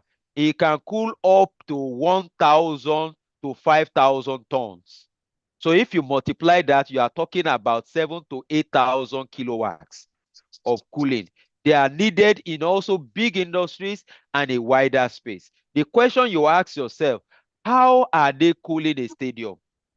A stadium that have 50,000 capacity, some 80,000 capacity. Are you going to install a split unit? Are you going to install a standing unit? And how many will you install to cool a mighty stadium like that? For those of us that love football, these are chiller systems that are being introduced. These absorption chillers that are being introduced to cool much bigger space. If you go to Dubai, you will see all these design being in use. I've not seen anywhere that Nigeria has a cooled stadium. I've not seen that. But I don't know if that is in line, maybe for the future. Then another form of AC we also talk about is what they call the VRF. The VRF unit, what does it do? They use the disadvantage because people started complaining the chillers occupy space. You need a lot of pipeline. You run a black steel pipe. You break the whole wall in the building. Though they are working very well, but they occupy space. So what do? From a chiller system, this technology has started discovered in Asia. So you can see them as VRF. You can also see them as VRV. VRF is variable refrigerant flow. Then when you see them as VRV, you talk of variable refrigerant volume, but they are the same terminology. So don't let that confuse you. So what they do, the outdoor unit is usually smaller in capacity, have capacity to carry compressors. And this compressor can be connected through copper pipes to variety of indoor units, either high wall, standing unit, silicon unit. You can see them here. There are varieties. And some VRF has the capacity to cool, and some has the capacity to what? To also heat up. So they reverse processes to ensure. But they are very good. But the problem with VRF system, once you make mistake during your installation, refrigerant gas installed in it can actually leak out. And once it leak out, you have a lot of problem in the entire building. Just imagine a building that you have brought out a lot of customer. It's a new building, and you discover the ACs were not cooling. You now discover there were leakage along the line. Are you going to tell all your customer to evacuate the building after they paid you for rent? And where will they go to? How do you trace the leakage? That's why when VRS is going to be deployed on a site, you must ensure all process of installation is religiously followed. I mean religiously in capital letter. The failure of VRS system is at installation. You must get it right. Once you get it right, you enjoy it for as long as the AC will serve that building. Once you get it wrong, you will see the other side of AC. You turn out, people will start moving out of your building. There will be a lot of litigation, pay us back our money. We are not getting satisfied. A lot of issue will arise, but get it right from the beginning. Then we also have other type of AC system not listed in this presentation. In your submarine are ship that can go down into the sea. You ask, what kind of AC do we use in this? The AC that we use in this are what? Is another form of design that they might have their internal plant room, has a way of heat being injected. You can't install a split unit. If it has problem inside water, will you tell her, please, can you swim outside and go and fix our outdoor unit? It's not that type that is installed, it's a different type. Then we have the type used in ship. You might ask a question about their split unit. Yes, but in ship, you must consider the harsh condition those AC are installed. The salt water sometimes mix up with your aluminum fin and eat it up. Mix up with your iron and eat it up. You need an environmental resistant unit to be installed in that ship for it to be efficient. I've been on a ship before. If you don't get it right, the AC you just install, under 3 months, it will be wiped out. And heat will occur within your ship. Everybody on the ship will not feel comfortable. Then we talk about airplane and we talk about rocket going into space. So they are different types. So what are the problems that AC always have? Your compressor, condenser, expansion valve, your evaporator. What are the problems they have? For your compressor, these are the various type of compressor. The various type of compressor only speak the fact that if you want to generate more cooling, what kind of compressor will you use to achieve this? That's why this table is put here. We have the positive displace, we have the reciprocating, we have the rotary, we have the single acting, double acting, then the diaphragm type. Then under dynamic, we have the centrifugal fan and axial fan. Most of the AC we use are classified under dynamics. Most of the AC, either centrifugal or axial. That is what they use. This one are in bigger units used in industrial sector. You are not supposed to crank, just have that they have different type of compressor that can achieve different form of cooling. Then why compressor go bad? Low refrigerant charge. It's just like somebody having low blood pressure. You won't be able to work well and it can lead to your death. So in AC, if it is not properly charged, the AC will not cool as required.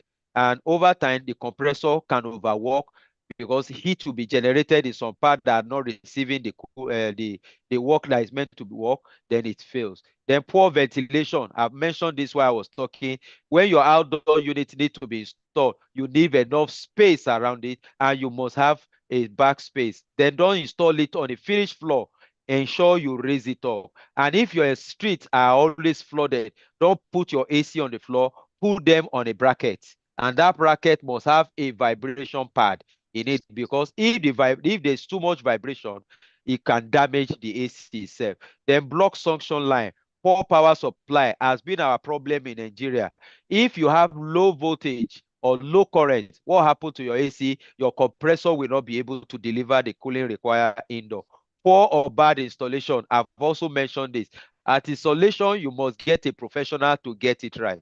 The factory issues might also occur, which warranty can take care of. If you want to buy your AC, buy in a reputable place. Where AC has failed, you can also use your warranty to get back new AC while you return the ones that is bad. The capacitor issue can also occur. Most AC that fail on site due to power, more than 50 to 60% are capacitor issue. Then if you have a technician that is smarter than you, it will tell you the issues is what? The compressor. You will not pay them money. they will go and buy capacitor and tell you they fix it. But the compressor they replace, you will not see it because they play fast on you. So take note of that.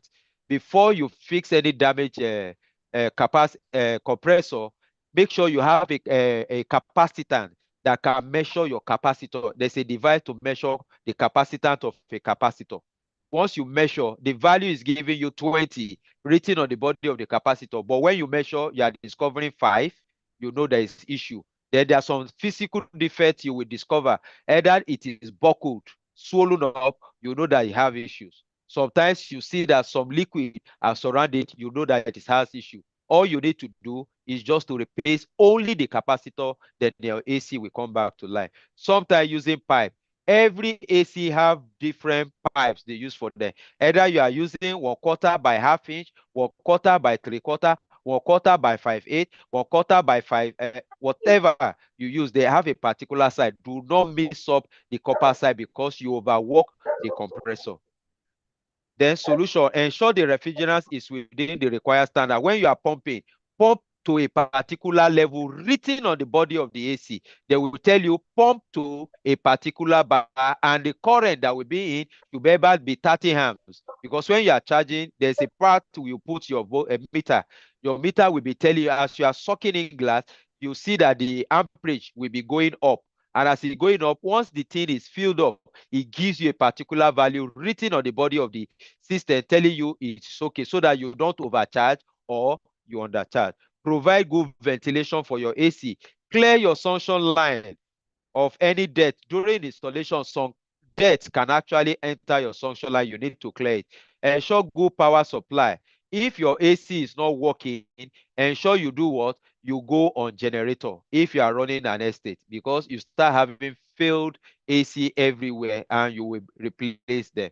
And I always mention here, if you are doing your budget for the year, be careful about raising budget for maintenance. Repairs is different for what? For maintenance. Always separate those two. Even sometimes don't mention it.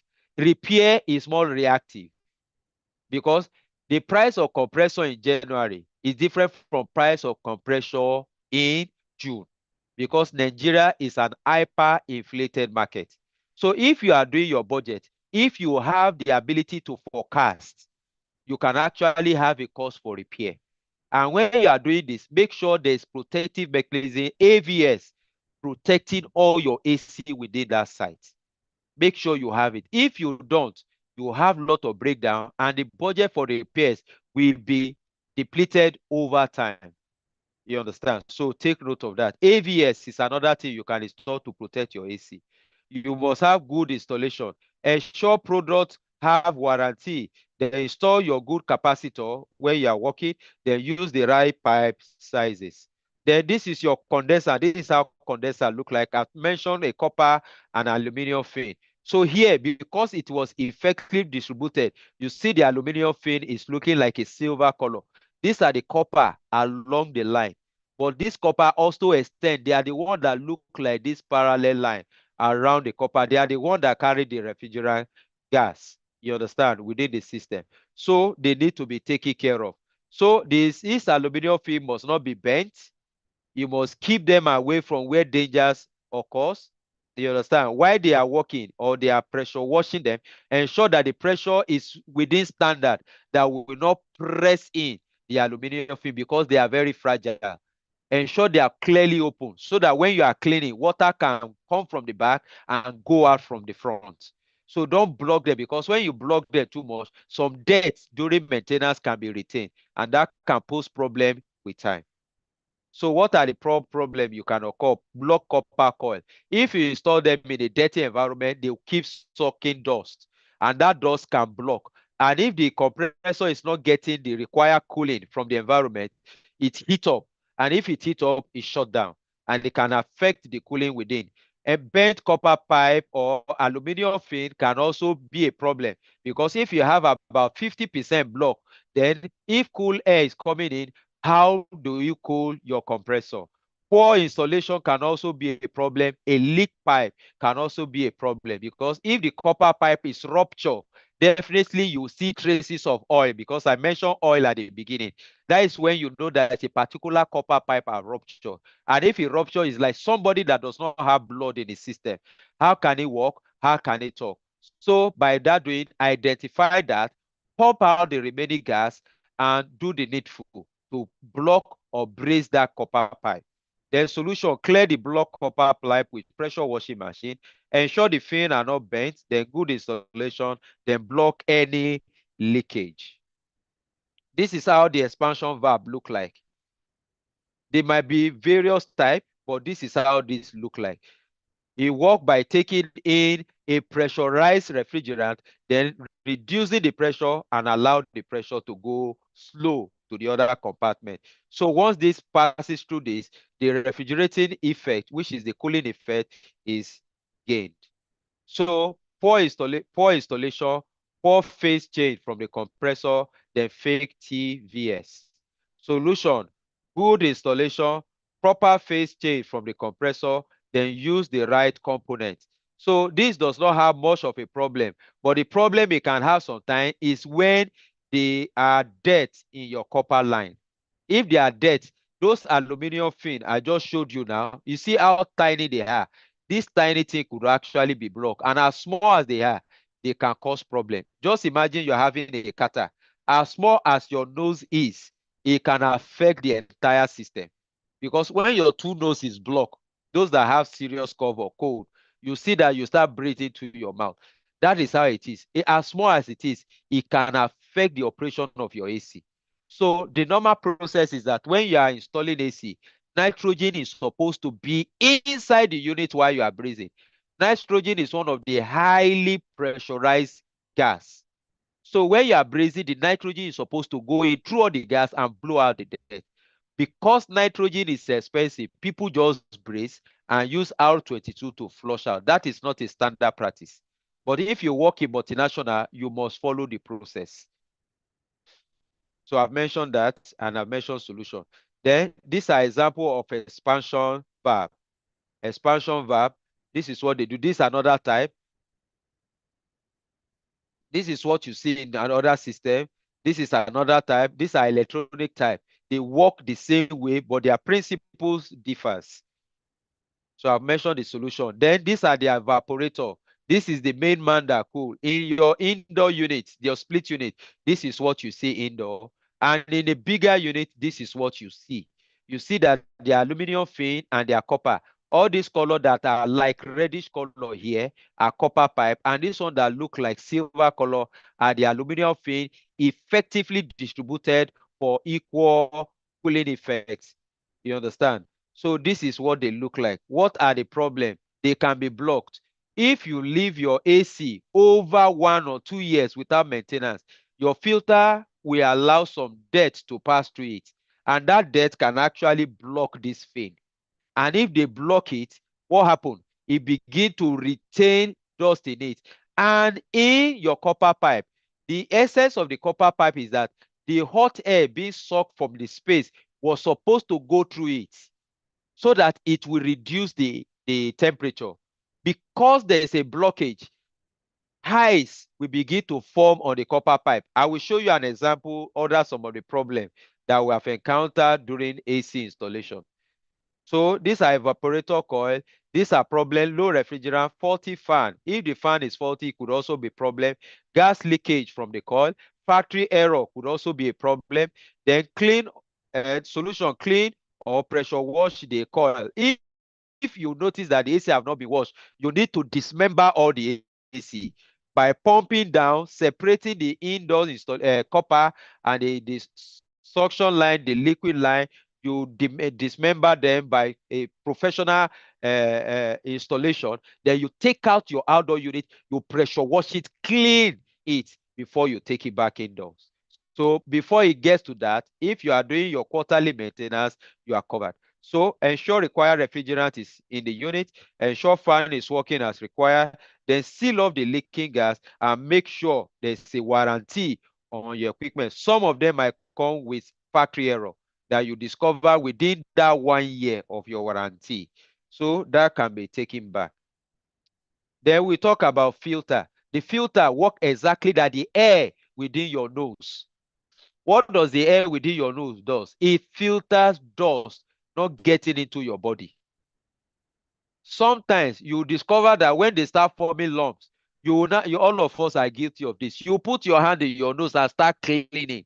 That is what we do sometimes. You understand? But for your filter, quarterly, you need to wash it. And this is the simplest thing you can do in your AC. You can even do it yourself. For your split unit, all you need, open the lid of your indoor unit, draw out, there's a setting for installation. So if you can get the setting, you can actually remove your filter, then you take it out or wash it, dry it, and install it back. Every three months, that can be done. So in bigger unit, this is the kind of filters you have. And there are various type of filter. We have the disposable filter, we have the HEPA filter, we have the washable filter, and the filters are in percentage of the dust they can remove. The best is the HEPA filter. It can clean air up to 99.9%. And there are some filter they put in first stage, second stage, and third stage. And we have what they call the bag filter.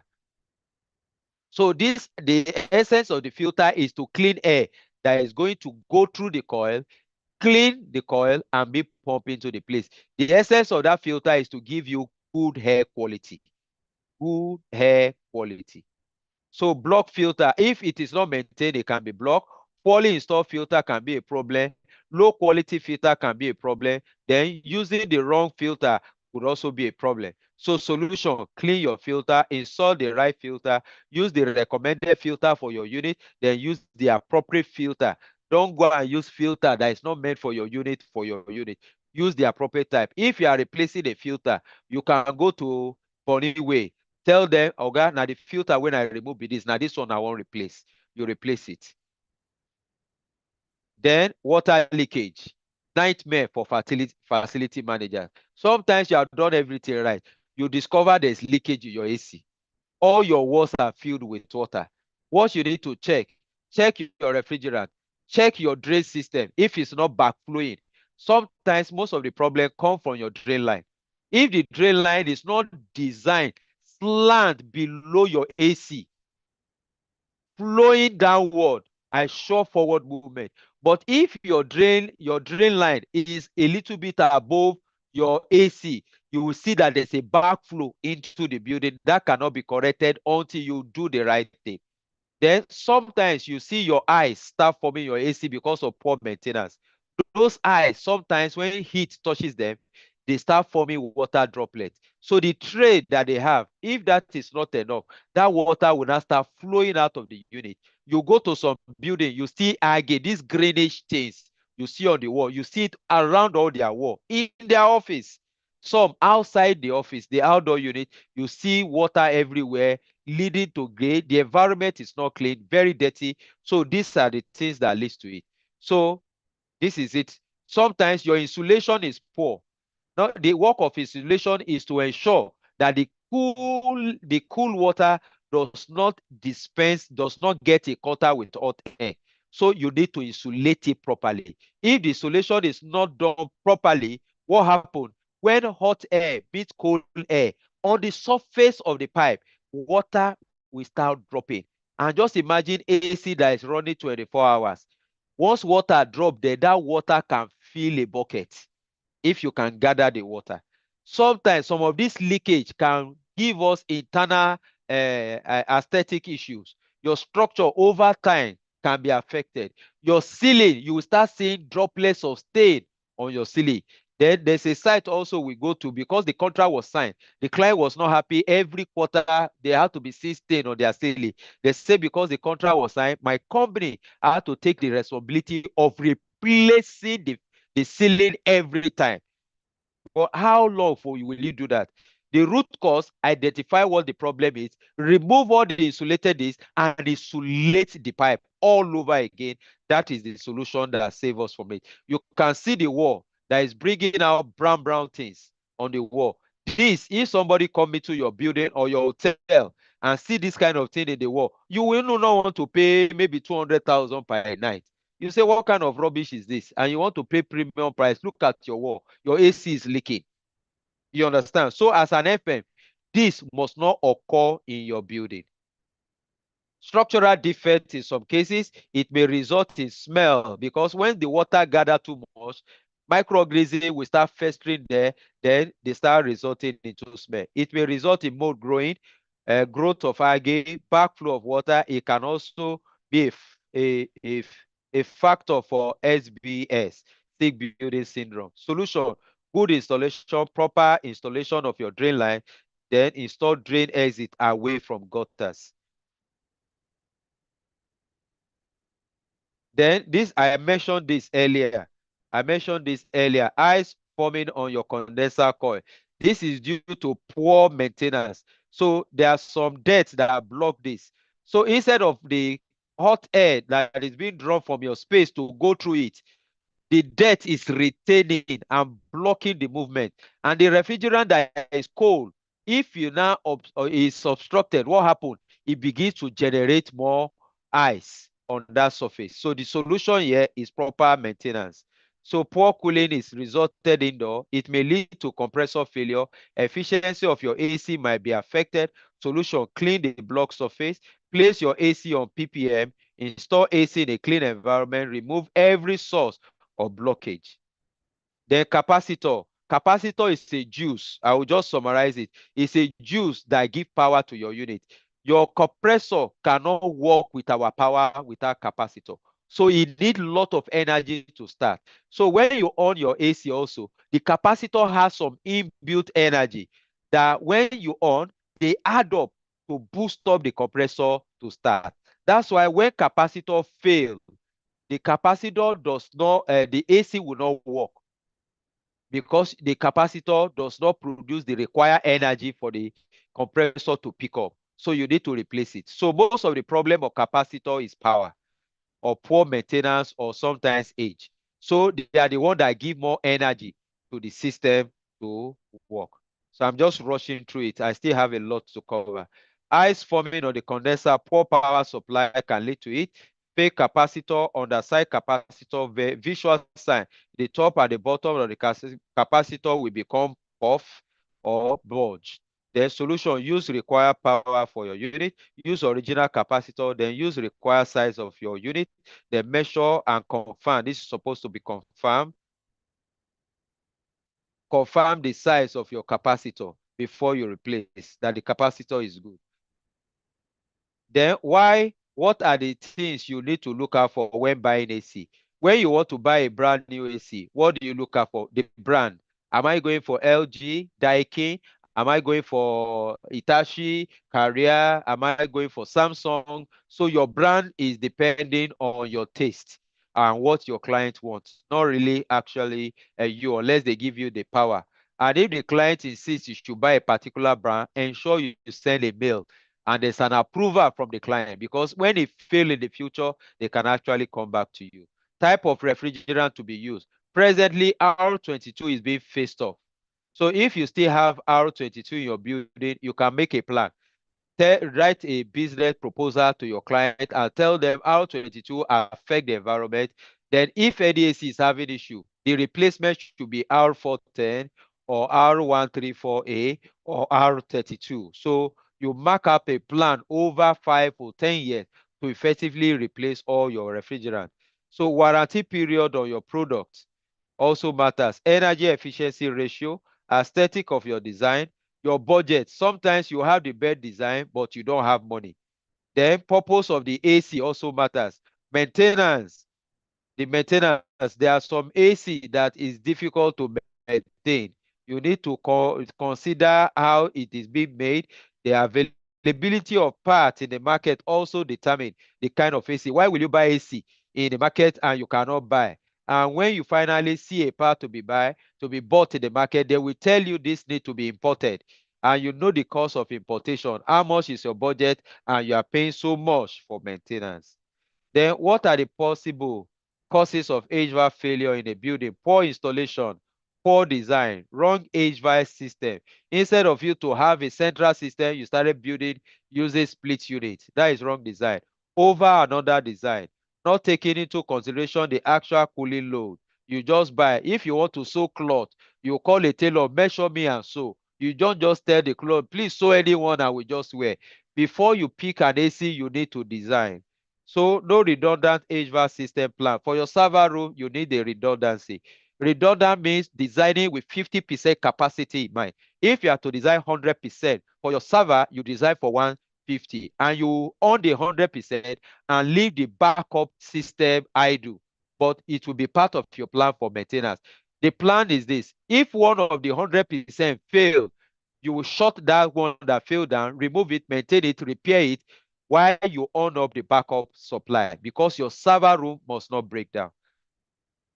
Poor dot installation. If you are a central system, your dot can be a source of noise. Then, poor maintenance culture of your team or your company. Purpose of design not scoped. You want to design AC, there's no scope. It is when the AC have been purchased, you now discover, this AC will not work here. No part available for a particular brand, no considering power issue, 1 or 3 phase. I've been in a building where there's power, but the power cannot power the standing unit because they are all 3 phase. They say what phase has gone, so it cannot power. So if you must buy, try and buy AC that are all 1 phase, so that you will not experience any problem within your site. Not considering the building type, 3-story building, 5-story building. Why did I bring this thing up? You see some building that you have to use ladder to climb up to the 3rd floor to do maintenance of your AC. Just imagine Shukudi climbing, putting an outdoor unit on the shoulder and climbing directly to 3rd floor to install an AC. And if you want to professionally do that, you need to go and rent a scaffold. So at the beginning of the building, ensure if you must install outside, make provision for your outdoor unit where it is easily serviceable. Don't put pressure on your team, because that guy can actually fall with IC. And if he does not fall, the outdoor unit can actually fall, incurring more costs for your company. Then you can see what I'm talking about here. You see this man here. Anything, if this man enemy, know that I'm making their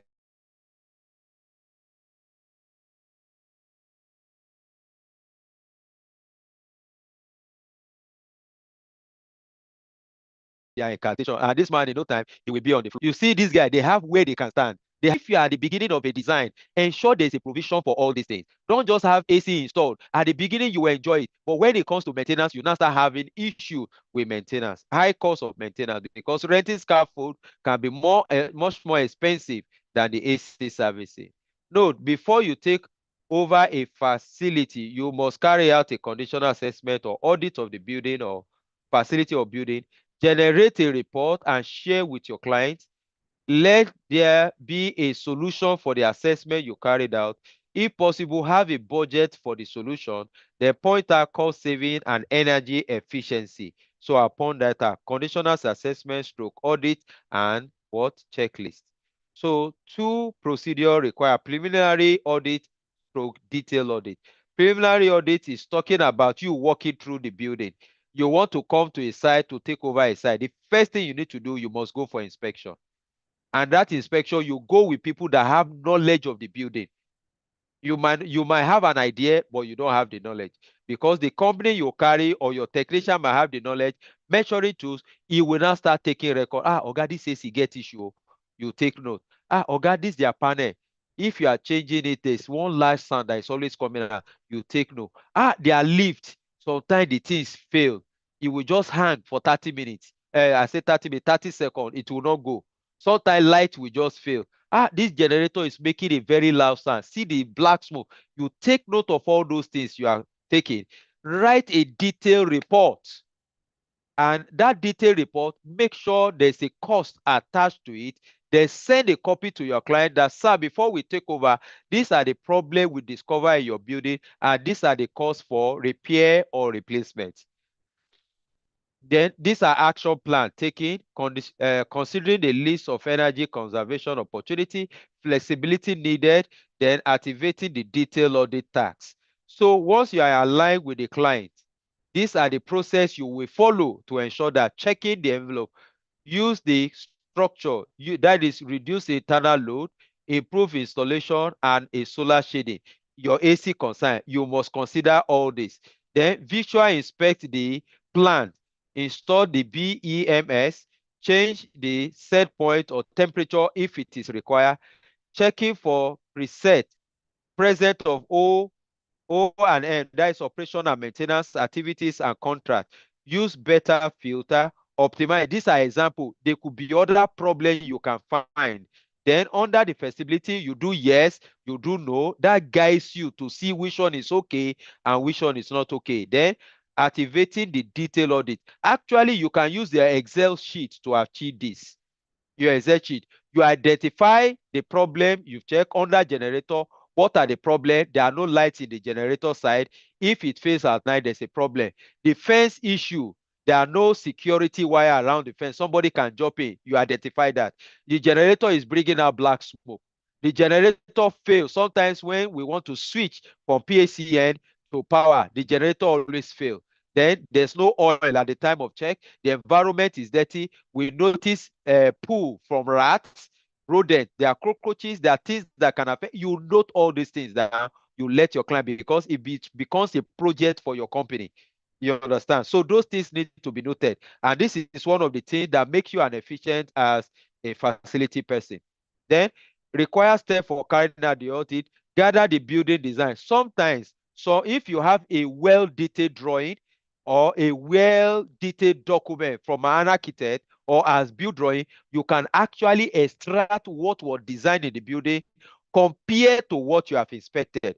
You must visit the site. If you know there are no details enough for it, go with a contractor or your technician. Identify problem affecting people, the process or place. Define the profitability of the solution and action plan that need to correct it. There must be a report. An email must be sent to your client, because when problems start in your building, you are the first target in that building. Email must be sent. If the client now fails to respond, you can go ahead, maintain the building. When issue now occurs, you can now refer them to the email you send on a specific date. Please, I always ask you, always back up your emails, either on Google, Box, and the rest. Sometimes you can lose track of email. I've seen facility manager that did everything correctly but cannot lay hands on the report he sent, and the client became the winner of that case. You understand? So writing email is one of your skills as an FM. Sharing report and keeping record of what? Your audit.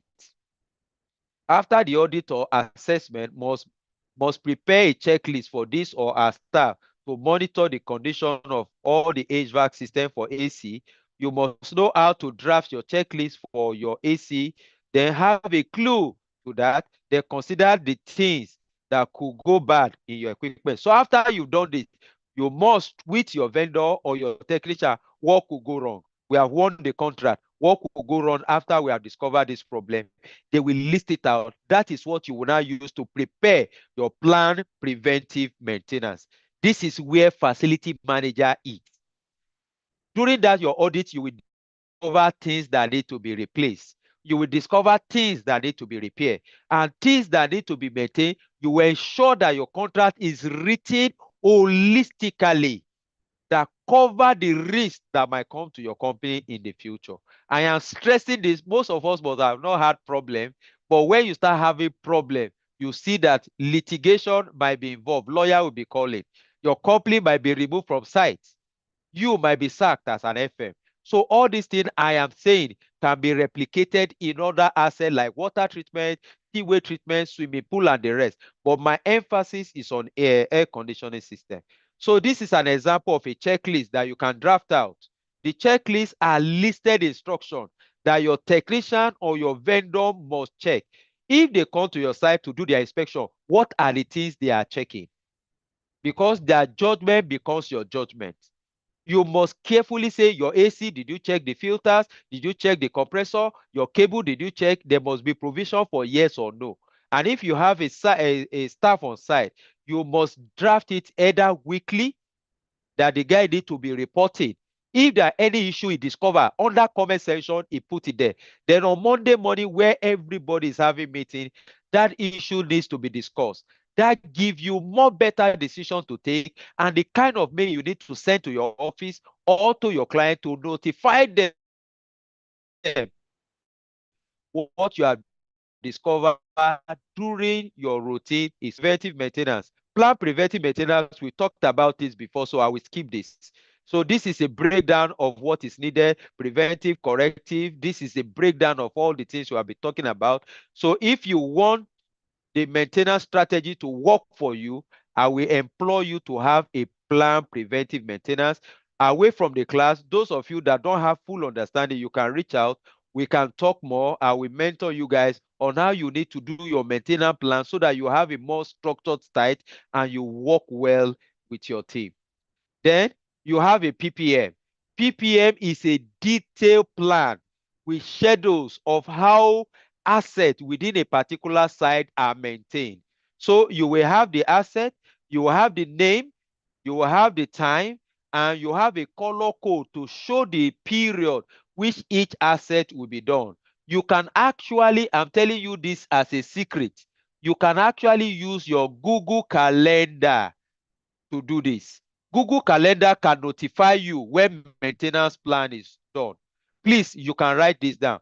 Your Google Calendar has notice. When you put a plan there, plan it in a way that it can notify you a week earlier that a maintenance needs to be done next week. So you cannot call your vendor or tell your technician, drive the rules, send your mail to the client, giving them date that the maintenance date is due. You can use an Excel sheet, print it in a large paper and put on your notice board, or you use your Google Calendar. And there are some people, some facility has the money to buy this e-CAFM, the computerized type that can notify you via email once you put all your programs there. They send email to you, they send to your vendor, they send to your team for maintenance. So HVAC installation factors and tricks. What are the things that add it into space? I've talked about this. Human, electrical equipment, your lighting system, solar heat gain from the sun, location of your building. I mentioned Lagos, I mentioned Meduguri. Activities carried out, are they dancing or are they sitting? These are things that contribute to heat within your space. AC installation tip. Before you install your AC, you must test the strength of the wall, proper spacing of the wall and the AC unit, appropriate installation height from the ground. You must ensure your ACs are not dropped on the floor. Correct tinting angle of your indoor unit so that there will not be backflow of water into the correct location of your outdoor unit. Don't locate them where there's dust. Proper placement of your outdoor unit. Place it in a very standard way. Right distance between indoor and outdoor units should not exceed 12 meters. Use the proper electrical cables. Nigeria cables are the best. Use 15-ounce plug for a small unit, and you can use your switch or your changeover to connect some bigger unit. They have AC connector or plug for some other unit also. Then do proper vacuuming of your AC before you energize or put refrigerant. Ensure there's no leakage before you commission your AC. Use proper refrigerant. If a refrigerant require R22, do not put R24 there. Why do I bring that sample out? Your car uses petrol and your truck uses diesel. Do not put diesel in a car and put petrol in a diesel engine. That is what I'm trying to explain here. Use the proper refrigerant. Every AC have the refrigerant that work with them. Ensure the thermostat are well installed. If you have in a place where you are installing too much AC close to themselves and they have each have different thermostat, you will see what they call interference. You will control one AC and the other one will be responding. So you need proper spacing for your AC. This requires a professional installation when you want to install your AC. But with this little idea, you can have an idea for you to get your AC done. These are some of professional installation you do on your side. You can see the way they run their pipe, see the way the AC is lifted above the ground, and see the technician is well positioned using its right PPE, you understand, and see the outdoor unit installed away from the ground with a professional installation and the cable. Then you see this is a mall that each individual, this person are considered he cannot use a big central system for the whole mall. So he created a split unit to handle each of the space within the building.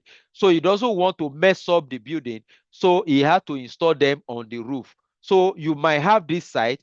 This does not affect the building because it is only your team that sees this. You can see there's something they build higher for them not to be seen. There's enough space. There's enough parameters that will not cause problem there. You see, and these are chiller units. I actually delivered this in Bath some years back. This is a career unit where I'm working with electric back then. So I actually supervised the installation of this chiller system. And you see the plinth we designed. There, if you check closely, there's a vibration part that might be installed down it so that vibration from the unit is not transmitted through this the plinth or the base. Then these are VRF system. I intentionally placed this thing there. What you need to be careful of here, color code. You need this. If you check your electrical cables, cut it open. Please do not use the one that is plugged to electricity. I'm talking of cables that are not plugged. When you cut them open, you see a yellow and green cable. You see a green, a blue cable, a red cable, sometimes black. Color coding. If they use the same color for them, sometimes you will not know which one has life. Sometimes you will not know which one has earth. So they use color coding. The same color coding matters a lot here. This might be a 10-story building. Now they now installed all this copper like this. How do you identify the unit that is on second floor? How do you identify the door, the pipe that runs straight to first floor, to fifth floor, to sixth floor, seventh floor? So you must use color coding. What is the color coding? Buy a tape that has blue. You can identify that all the pipe that run on second floor will have a blue line on them, so that your guys, when they have issue on first floor and you instruct them, please, there's issue on the roof, can you go and check the outdoor? They will not go and tamper with third floor because of human being can easily fail where color correlation can give us problem. Just look at this. How do you determine which one is first or second floor? So that color coding will make your life much more easier. So this is your indoor unit with your outdoor unit. You see the copper pipe connected here. See the way they are running. And this is a manifold gauge that is used to pump in refrigerant gas, can use to test the pressure, can use to check what is required. And you see your thermostat here being used to control the electronic device and control your unit and regulate the temperature. The last topic to be discussed is ventilation. Ventilation is needed is the process by which clean air, which normally outdoor, is intentionally provided to a space that is indoor, and stale air or dirty, stained air, smelly air is removed. This may be accomplished by either natural or mechanical means. How do we ensure ventilation coming? Sometimes when the room is hot, you don't have your fan, there's no light. What do? You open your window. You are relying on natural means for your ventilation. But once they bring light, you don't have AC, you on your fan, you are relying on what? A mechanical means. Sometimes you mix both together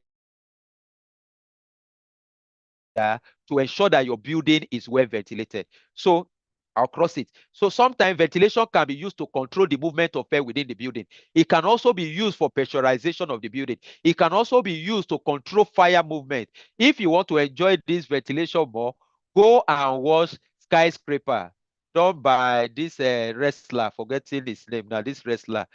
Watch Skyscraper, you understand ventilation. When there's a fire in the building, fire can also spread to a building through your dot line. That is ventilation. So if it is not well controlled. So normally if it is well controlled, they use damper at different points. So when fire starts, that damper can lock up the AC, the duct line, not allowing fire to go to other floor. It only burns there until fire service arrive. But if there are no dampers, that fire can actually start from one floor and spread to the entire building. You know how much you pay for the building. So these are example of fan, and there are different type of air. We have OA. OA is outdoor air. We have a mixing bus. When you see RA is a return air. Then you have a supply air. This is O. You see where I will explain it. So this is an example of a fan coil unit. Then heating element is to keep the moisture of the environment cool, while CHM is to cool. The mixing bus is for the outdoor air, and they return air from the space to mix together. Outdoor air is coming with oxygen and with temperature. The return air already have cold air.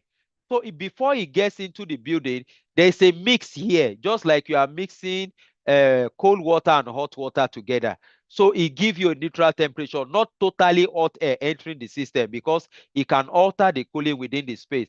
So that mixing box is introduced so that the same air that have been cooled will mix with the hot air coming from outside. They flow to this. This HW is a heating element that take care of what? The temperature of air, reducing and guiding the moist in air. While this is to cool the air, the fan is to supply the air within space. Then ventilation is needed in our kitchen. Kitchen, what kind of, why is that? If you go to some kitchen, you see the upper part of the place is dusty, black, because when you are cooking, nothing can be taken out of the building. So when you have a kitchen hood, what does it do? It takes the heat out, it takes the smell out, it takes the heat out of the building. Why keeping the space okay? Needed in toilet, because some people, after eating all kinds of things, they can introduce a terrible smell in the building. And if your toilet is built directly into an open space, you guys are in problem. You understand? So what you need to do is to ensure that you have what they call an extractor fan. The work of an extractor fan is to take the smell out of the building, and you must create an opening where fresh air is coming back to create a balance. Different type of air. We have the supply air, the return air, the exhaust air, and the outdoor air. The supply air is the air that be cool coming into the building. Return air is the hot air that has been picked from you, picked from your electrical equipment, returning back to the unit. Exhaust air are the smelly air, heat, and the hot air that have been taken out. Then the outdoor air is introduced because it has oxygen. You can't run an AC without having oxygen. If not, you are going to kill all the occupants. So this is an equipment that mix all these four things together. They call them the heat recovery. So in order for you not to bring a 100% hot air in, they introduce this heat recovery to further control the cooling within the space. You have some buildings that are 100% sealed. There are no ventilator. The essence of ventilator is that oxygen needs to be put in the building. And if oxygen is not put in the building, you see people eyes are getting red. They are always yawning. They feel tired. So the oxygen you are introduced make us feel comfortable and enjoy the space. This is the air handling unit. These are bigger form of what I've explained. And this is a breakdown. From the beginning, you have a filter to clean the air. You have the heating coil to work on the water content in air. You have the cooling coil to cool it. Then you have an electric motor to send the cool air into the required place while dot is put at the top of it.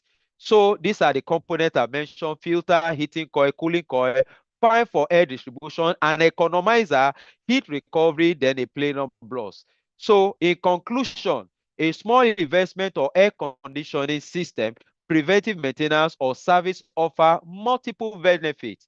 A well-maintained air condition perform better even when become older or might work beyond its lifetime, because you have a culture of maintenance.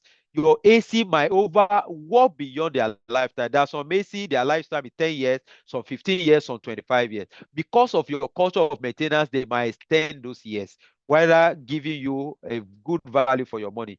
Users should consider spending a small amount now for your maintenance, preventing unplanned breakdown, instead of wasting a lot of money on repair work or replacement after the damage is done.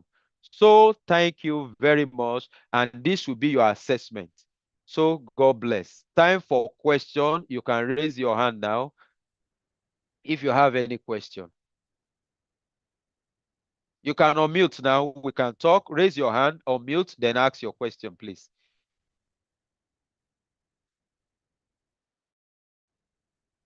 Hello. Okay, you can go ahead at Vadefan Vim. I hope I pronounce your name well. You can unmute, please. Yeah, thank you. The name is Van de Farm Vem. Okay, sorry, don't mind me. Okay, Yeah. you can go Thank you, ahead. sir. Thank you, sir. So I have this question. Thank you for the wonderful lecture. The first question I want to ask is, we started with maintenance. So I was looking Yeah. at if you are going to have in maintaining your HVAC, what are the basic things that need to be checked during the maintenance? Is it the capacity, the compressor, the capacitor, the filters, or what are the main components to check during maintenance? And how often can those things be done? Okay. First That of is all, number one, sir. okay, for the maintenance, the things you Yeah. need to check your filter. You have another question? Yes, I have other two questions, sir. Okay, go ahead. Or do Okay. you want me to Now, take it one after the other? Okay, once I finish answering, you ask the other one so that I don't miss anyone. Okay, for the all things you right, sir. need to check, your filter, take note. You check your Yeah. your fan, you check your capacitor, you check your electric cables, you check your physical defects in your AC, you check for your remote control if the battery are worn out, you check for your refrigerant charge. Yeah, you use your manifold gauge to check your refrigerant if it has leaked out. If your ACs are well installed, your refrigerant should not leak out at no time. The issue of topping up that some technicians are bringing to site is a dubious means to make money from your team. It's just like somebody telling you he's topping his blood. How can you top blood every time? You don't top up blood because there's a silage everywhere in your body. If the thing is properly sealed, nothing should leak up. If he's telling you stop, tell him to look out for the leakage. It should not drop. So if that is ensured, you make sure you have a checklist. Your team must have a checklist for what they do every day. They must check all these things every day. Then when it comes to maintenance, that is when you shut down the system and all these things that they've checked, they need to start cleaning what they need to clean. They pressure wash what needs to be pressure washed. Then use the electrical to ensure that the right voltage is being supplied. Use manifold gauge to check that the refrigerant gas is within the same bar that was installed. So those are the basic things you need to check. The second question, please.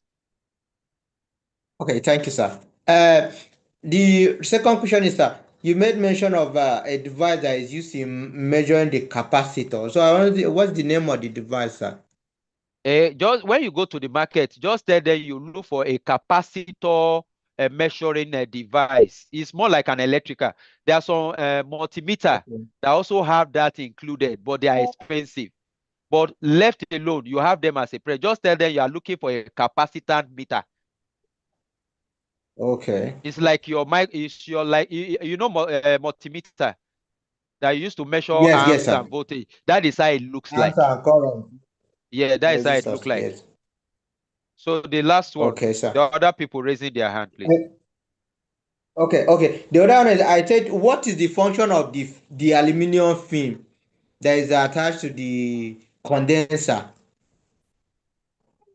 The aluminum fin is for effective distribution of hot or cold air. You know, when you know the copper pipe are separated from the Yes. aluminum fin. So if you allow only the copper pipe, if I was in class, I would have drawn this. You are now blow hot air. A copper pipe is carrying cold air. And hot air or cold air is blowing through it. The one close to the surface of the copper pipe are cooler. Not all the air will touch the surface. Some will touch in between the copper pipe, they will still be hot. So in order to remove that and ensure that when the air comes in through the fin, the one going out has equal temperature, they now introduce aluminum fin that are separated equally and evenly distributed so that if the temperature is going in, you have equal temperature going out of it. If not, if there's no fin there, you have some temperature. If you measure at different points, you see one is cold, one is hot. So you might not gain the required cooling indoors. It's like you blowing only a part of your body.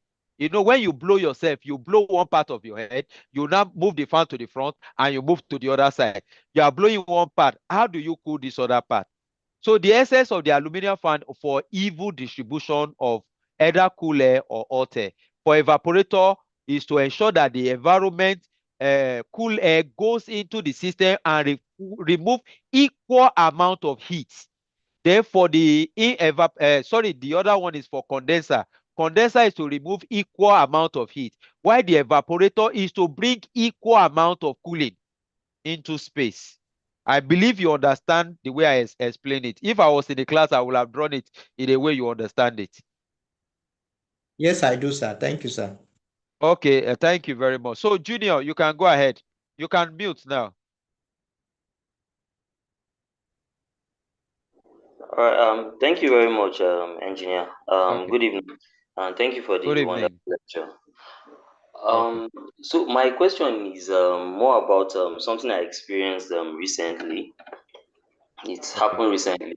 So I have this split AC, and then we had a leakage initially, and which was fixed. What basically water leakage Okay. into that's through the indoor units coming into the facility, and then that was fixed. And I think about that should be exactly 3 months after started observing Problem surface. a foul smell Okay. in the facility. So Wow. what I did was immediate, because we had a lot of ACs in that environment. So I had to put that one off from the breaker and then utilize the other ones, since it was more than enough in that area. But what I want to know is it that the gas is there a way that the gas leaks and gets back through that's from the compressor outdoor unit to the indoor unit? Okay.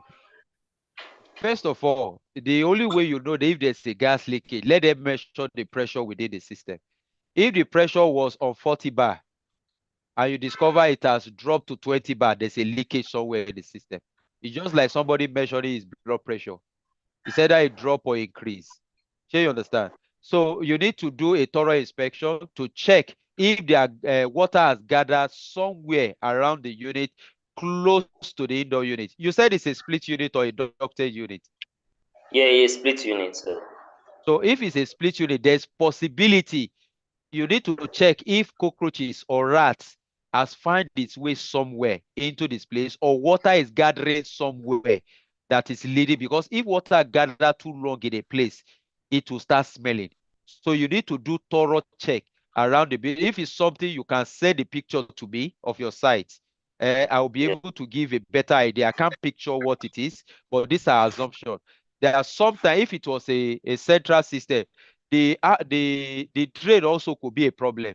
If your drain is installed in a place, a gutter where there's a smell, we always advise a U-trap must be installed. A U-trap is a design you have in your toilet.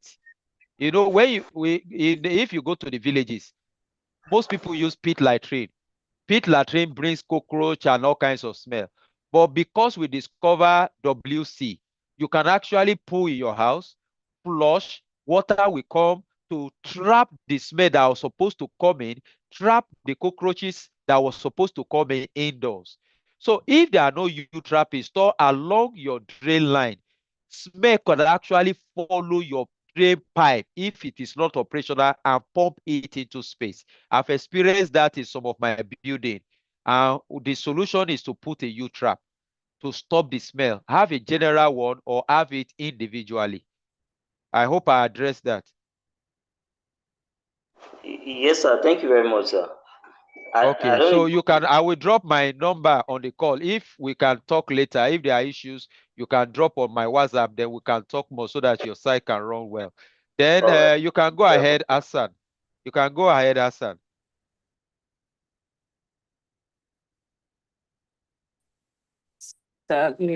Today. I must thank you for that. Okay, so you had spoken to it earlier. Okay, let me just.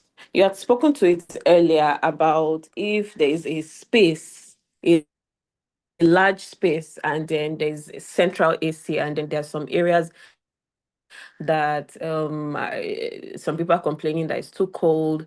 Some people are complaining that it's too hot. Sometimes, like the chiller system, there can be multiple. I believe they're called AHUs within a particular floor. So, Yeah. like now, the back can be cold, the middle Yeah. can be warm, and all that. And then there's this. So, just to be specific, so there's this system that my previous organization was using that I could not figure out. The sensors were put at the entrance of the floor, at the entrance of the whole cubicle, this open floor Yeah. plans. I get it. They were at the entrance, and then there were like 4 AHUs along the entire floor. And then people at the back would be complaining that it is very cold, and the people in front would say that it's okay, it's normal. So could you just please explain what was going on? I have my own theory, but could you help explain what was going on and what the solution to that would be? Is a problem of distribution, air distribution. Just imagine you are in a space. You understand? You are in a space. You now install one split unit in a hall of 100 people. The people closest to the AC are the one that will feel the cooling compared to those that are far from the building. Is distribution issue. So where the distribution issue actually occur when AC are not effectively distributed, or the AC will also occur when they over partition the most building.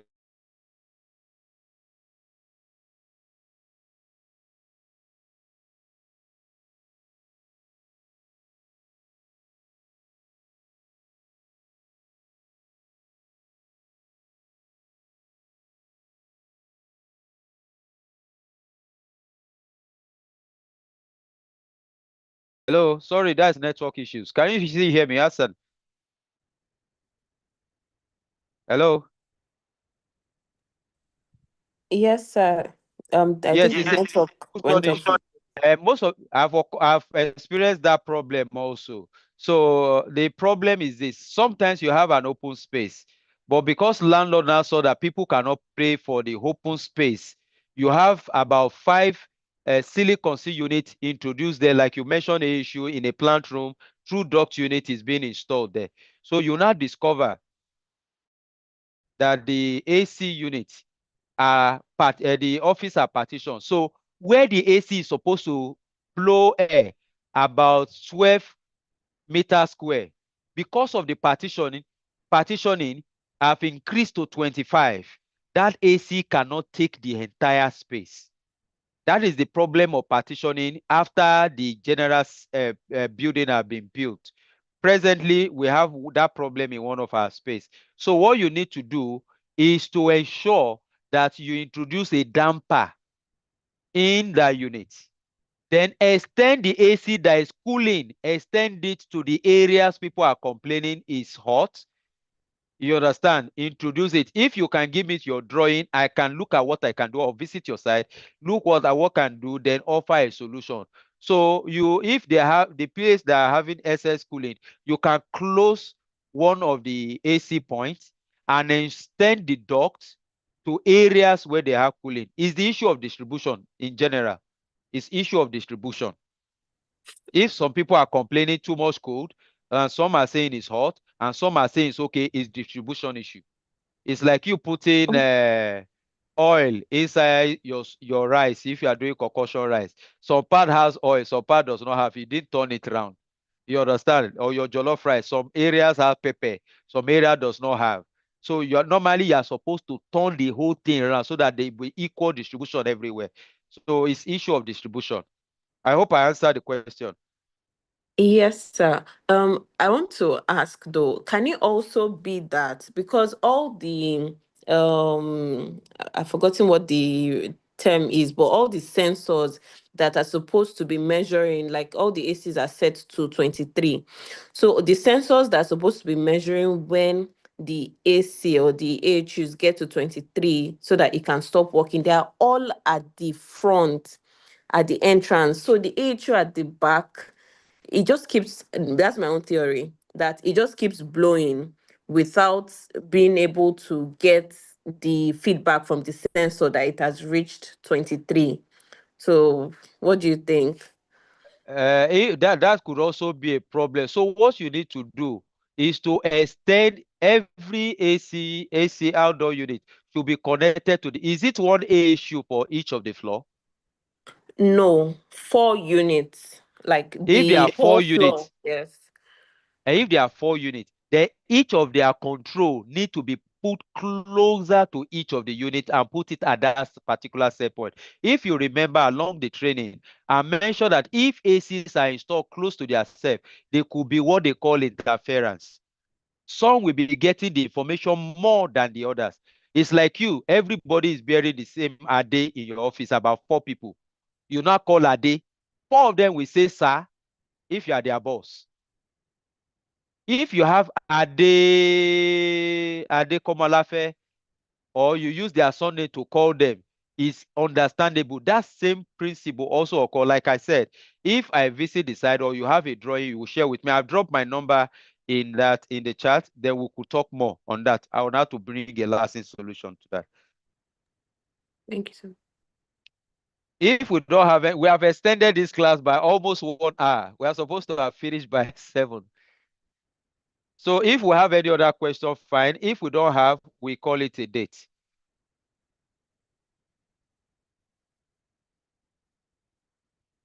So I think we can call it a date. If there are no other questions, thank you very much and God bless. Please utilize this knowledge well.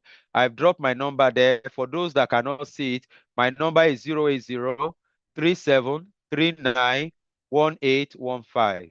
You can also check me up on LinkedIn. And there are some other things I drop on, little things on how to be a good facility manager. Then, like I said, take your training very seriously. A lot of people are make breakthrough in their training through Max-Migold. You understand? Because you show you the live practicals of what you need to succeed on your side and make your client happy. So with that, I call this class a close, and God bless you all. Thank you very much. Okay, thank you very much, sir, Mr. Adriel. That was very all right. Thank you all for joining to this Thank you very section. much. See you all on Friday. Have a Thank you. blessed. Yeah, you Okay. too. Thank you. All right. Okay. Bye. Please don't forget to complete your assessment and also the feedback survey after this lecture. All right. Yes. Please, I have a question for the moderator. Okay, go ahead, please. Please, what's the criteria for the grading?